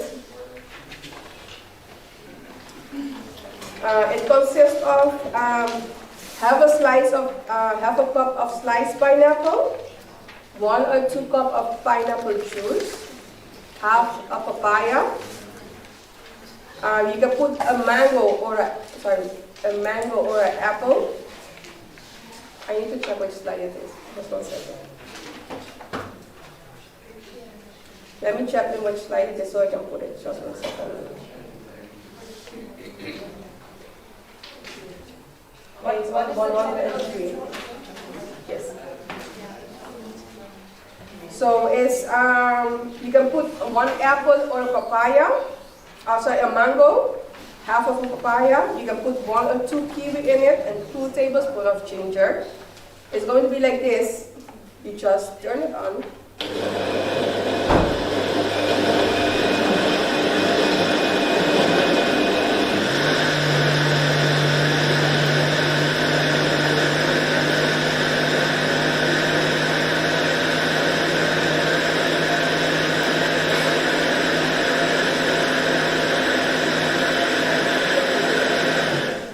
You can do it 2 ways.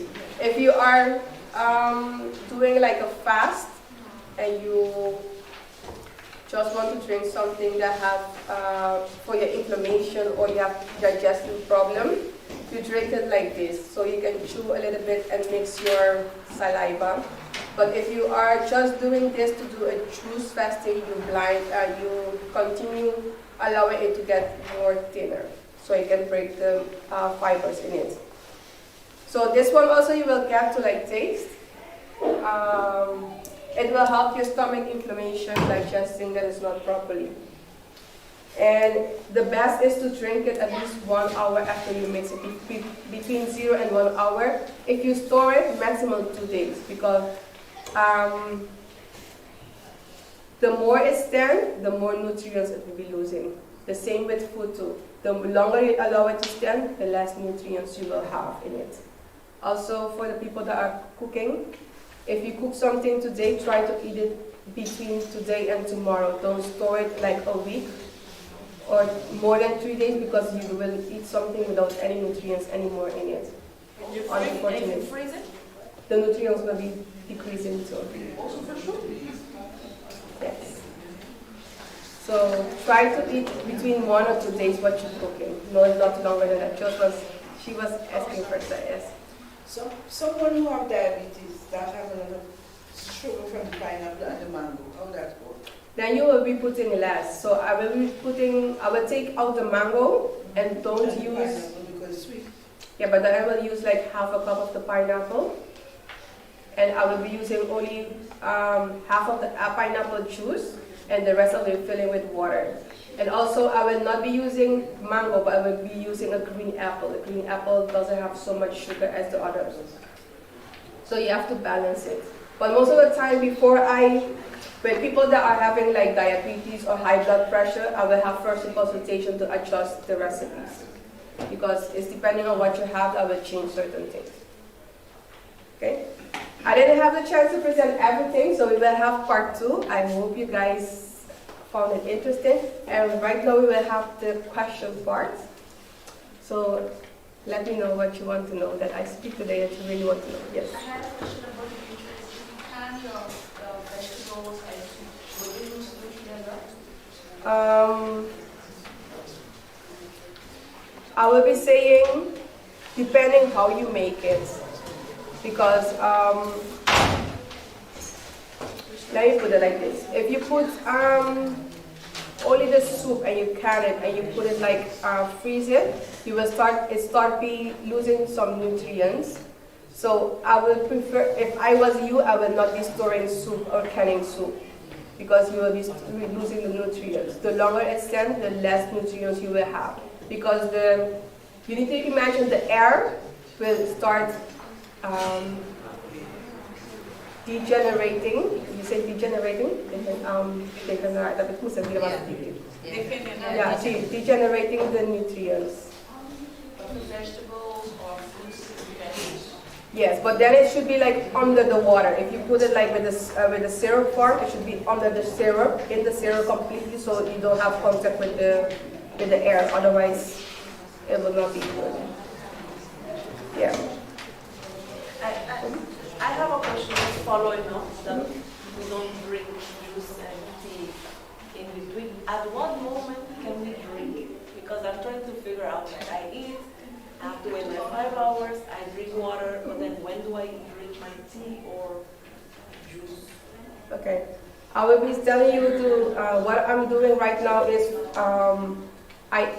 when I wake up in the morning, I drink 2 glasses of water. Then I wait half an hour so I can eat. And then I drink an hour after 1 hour. Then 30 minutes before the meal, then I will drink a tea if I want, or a juice. Yes. And then eating. That's the only way you can do it. Otherwise you will be infringing it. We talk about the white sugar, but I didn't hear anything about the brown sugar. Yes, it was coming later on when I get to the stomach, but I didn't get a chance to show you everything today. So I know that nutrient is a long part. I'll try to cover everything, but it's not easy. So that's why I told my sister that I want to do it in different parts. So I don't unload my dump truck with all my information and leave you, but that you can get a chance to go back, think, check the papers, analyze it, and if you have questions, ask, because it's not easy. Yeah, so you said that you take water in the morning. What kind of work you do? If it's depending where you live and the quality of water you have. I filter my water sometimes. No, I mean, what kind? Hot or warm water? No, room temperature water. If you drink hot water, like a tea in the morning, it's going to be okay, but then you still have to use something warm with your food, and then, I'm not a real fan of tea, so I try to put my food warm. But I know it's a tradition for us to drink tea in the morning or something hot, but the something hot should be with the food actually. Then you start warming your stomach for it. But if you're drinking something hot, you also need to remember your stomach is at room temperature. It's not it's on fire in there. So when you drink something hot, the temperature will raise, the digestion will start, but it has to calm down again. So drinking something hot is not healthy either. Like an example, if you're drinking soup, I like it hot, that I can see the smoke, but that's not healthy because I'm burning my inside. So you need to allow it to cool down a little bit, not cold, but cool down a little bit and then eat it. So sometimes we have certain things that we have to unlearn, and I'm in that process too. When I drink two different kinds. I drink warm water and warm tea. That to start my system up too. Yeah. But that's the way I was taught. Yeah. And that's the way, when I went to school for the body, that's what it taught me too. I have to use warm water before I do anything else. Yeah. That's why I know. Yeah, but that's the thing. Do you drink it warm that you see the smoke, the warm? No, I drink it lukewarm. Yeah, okay, lukewarm. Yeah, that is okay, yes. I don't drink hot, I don't drink nothing hot. Everything is lukewarm. Okay, yes. So I hope you guys, if there's no question more, I hope you guys found it interesting. This is just a sneak peek. I didn't even get a chance to show you everything that I brought, but I want to show you something that we found yesterday. I saw a few people were looking curious, what is this? What do you think it is? Chinese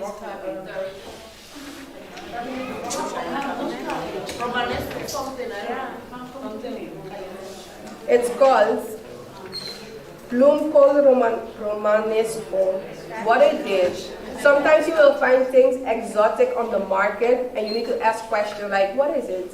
How did they made it? They took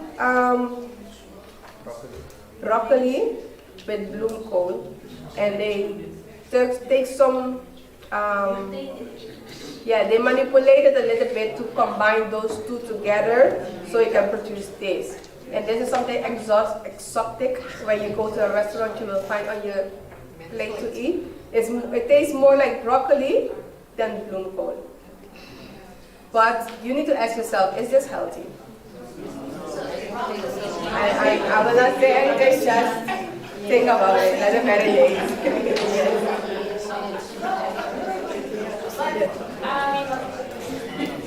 I was also told that broccoli was also meant to be broccoli is not it's not something that's Yeah. But again, no, but it's not yeah, but again, you need to understand that not everybody is there yet, and still for them to get certain nutrients that you can get from the broccoli, you will be like, okay, you can eat it. But an example, you can overcook a broccoli too, then when you put it in your mouth, it's like melting, like it's gone. It's not, you lost every nutrients in it. When you boil something or broccoli or a cabbage or something, it should be like you're chewing on something, not hard, but not too soft either. You need to like you're crushing on something. Yes, sister. I just wanted to know, you didn't speak about it today, what can I use to lower blood pressure? The first part, The bad blood pressure? blood pressure. Yeah, I have it, but I didn't get there yet. Okay. That's what 30 more minutes. I don't think I'm going to get that mercy, babe. Let me check which slide it is I can show you. Just 1 second. Okay, blood pressure, you're getting it because you are eating things with more saturated fat instead of money. Let me check which one it is.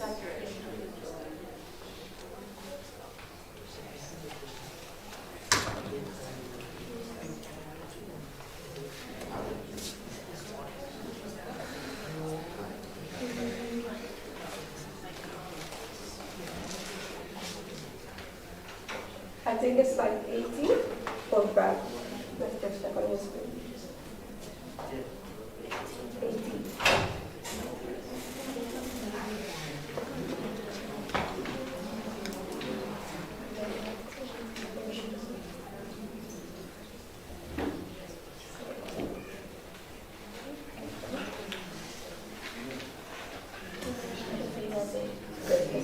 Okay.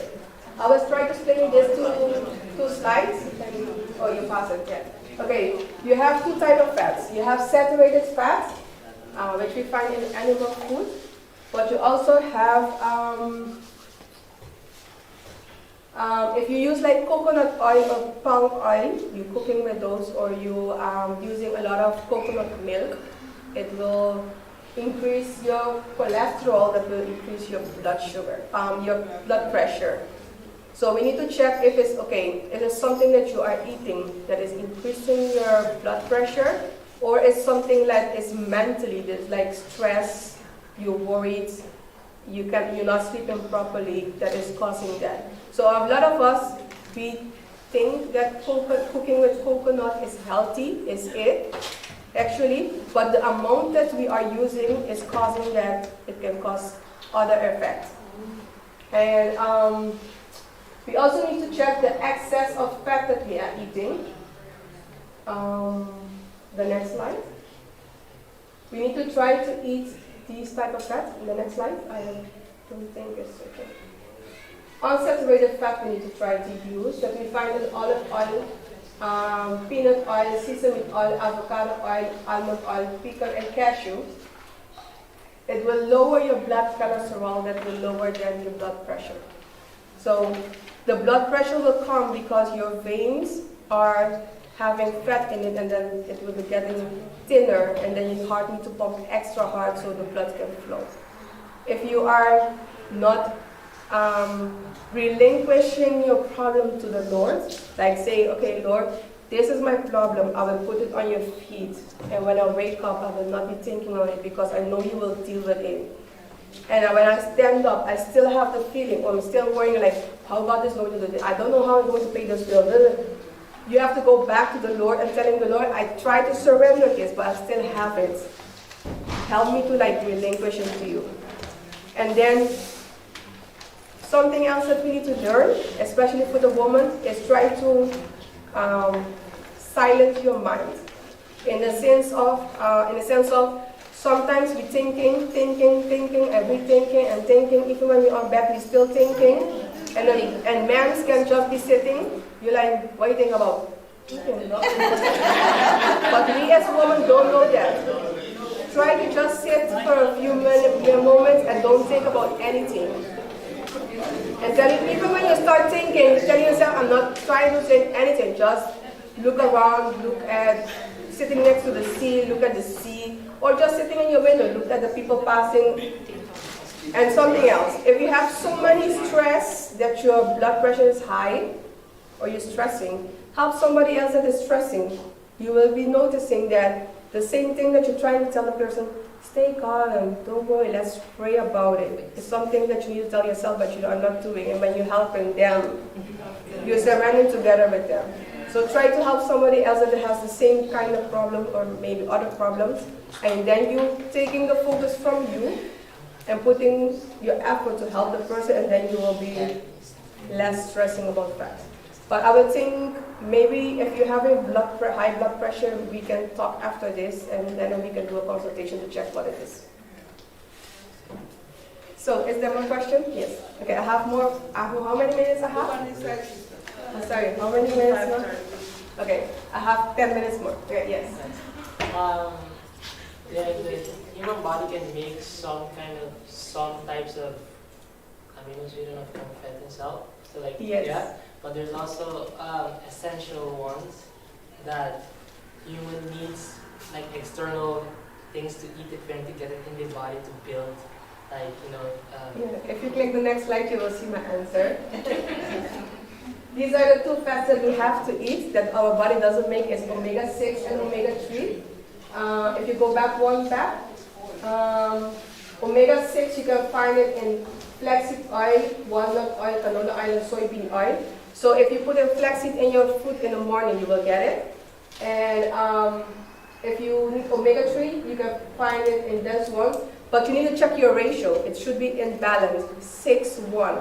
So for a man needs to eat 16 grams of omega-6 and 3 grams of omega-3. If female need to eat 12 grams omega-6 and 2 grams of omega-3. If you eat a lot because you think I'm not getting it, you're getting the other opposite reaction. So we need to try to measure, okay, if I'm eating this much, how much I will be getting in. And I think the next slide, I don't know for sure if I put it, you can see how many omega-3 and you can find in those vegetables and fruits. And you notice that like a whole wheat bread, you're already getting 11 if you're eating a whole wheat bread. So then you already have the omega-3. You have to compensate it with the omega-6. And then maybe a fruit of a vegetables will have that. I hope I answered your question. I saw one more hand. Yes. Before, in the beginning, the spiritual part, the Bible part, you first picture from the sanctuary. Yes. And the angels' messages. Yes. First, second, third. Yes. So is it now that the time that we're living in, is it now the last part that you're, I don't understand that part? No, right now, I have put it that back then, you can divide the third angel message in 3 aspects. The first one is sanctification, justification. So it's the same process that you're doing is with your food too. Because first you were eating meat. You're leaving it behind, you move into the next level. And then you're eating fruit and vegetables, but the Lord wants us to move to a higher level, but that higher level is the third angel message, that we're going to proclaim it, and then we have to flee. Then you will be eating only without the vegetables, the fruit, the nuts, and the seeds. So that's why I put it that way. Okay. For some who have problems with the thyroid, you have some have produced too much sodium and some people produce less sodium. What will be a good diet more? I think we need to just do a consultation to check if your body is absorbing when you're eating the product that has sodium in it. If you have less, And if your body are producing more, something that you can do is, if you have a thyroid that is working too fast, put like a cold towel on your thyroid 3 times a day, in the morning, in the midday, and in the night. That will slow the thyroid production. And if it's working too slow, then you have to put a warm towel so you can activate that the blood is streaming over there to produce it. So it's something that we need to check. So I have to do a consultation regarding that. Okay. Are there more questions? Sister, where do you live? That's the best question today. I live in New Leuzen, it's just passing Zwolle.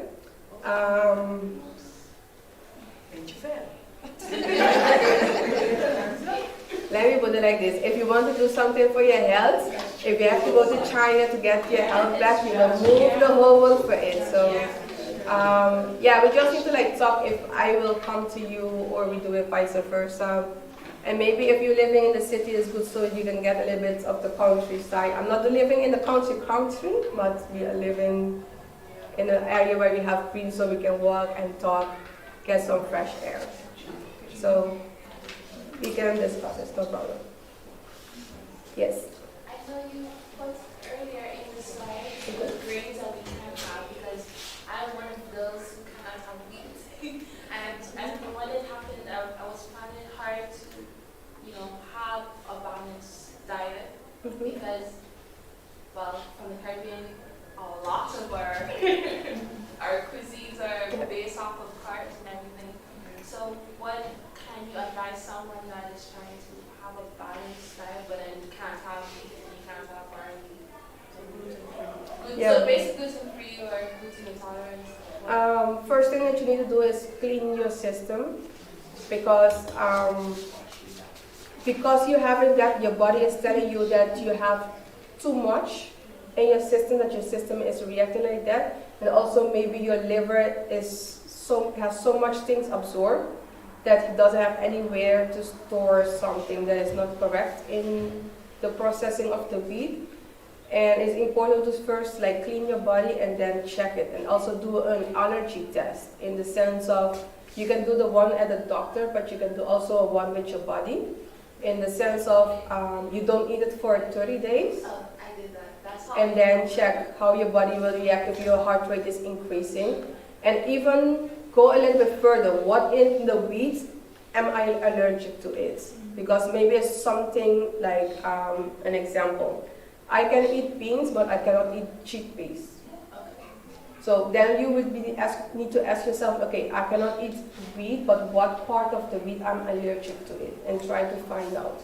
And if you cannot eat like the stem, maybe you can eat the root of something that is still having the carbohydrate. So we have to like just check it.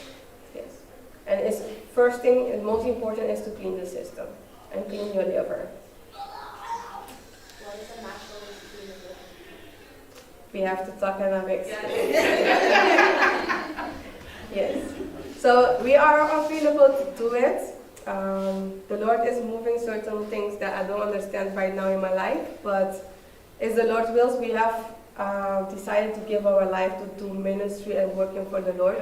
So if the Lord have decided right now that I need to take a break from my 9 to 5 job, but it's sometimes till 11 that I'm still working and not doing the Lord's work.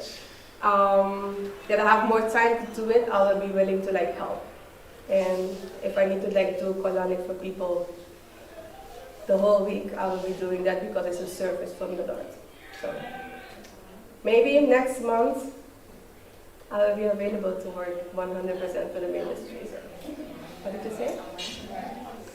Okay, no problem. We will do that. So I want to thank you for coming. We will have a part 2, so stay pending, think about it, check the paper. If you have questions, you can ask. If you want to like contact me to like ask me anything, I will be providing my phone number or my email that you can send something. If I don't answer immediately, I will answer. I try to answer between 2 days, 1 to 2 days. But if I don't have any job after a month, I will be answering immediately. So I'm willing to help, yes. Asking about the book. I'm very interested in open my mind. Can you get that book? The one that my husband showed, Yes. I can show you where you can buy it. It's no problem. Thank you. It's very interesting because I know people that have skin problems, and we bought this book for that aspect. Because when a person have certain skin problems, it's because the colon is so clogged, and it's not going to expel it that way. It's going to use your biggest organ, which is your skin. So I know a lot of people have problem with their skin, so we have to start cleaning inside. So that's why for us that book was really interesting to understand. And the more you understand how your body is functioning, when you feel something or your body is trying to indicate something to you, listen to it. So if you forget everything that I said today, ask the Lord for wisdom, knowledge, and understanding. And each time that you go something you want to put in your mouth, ask yourself, is this giving glory to God? If it's no, ask the Lord to help you to put it down. That is what I can say. So I will be closing with a prayer. So let us pray. Our dear Heavenly Father, we want to thank you for this afternoon program. Father, thank you for using me for your this opportunity to teach your message. I hope each person could have understand what I have explained. If something that I have explained is still not clear, allow this person to come back in contact with me, or that you will guide them to continue searching to find out, so we can obtain more knowledge and understanding of how our body is function, so our body can be to honor and glory for you.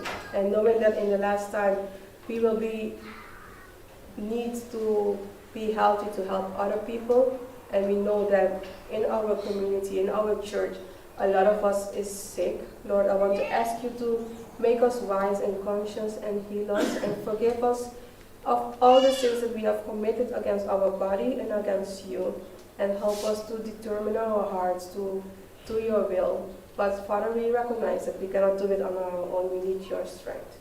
And let us be willing and open to share this message with other people, so they also can be conscious about their health and how important you see health in our life.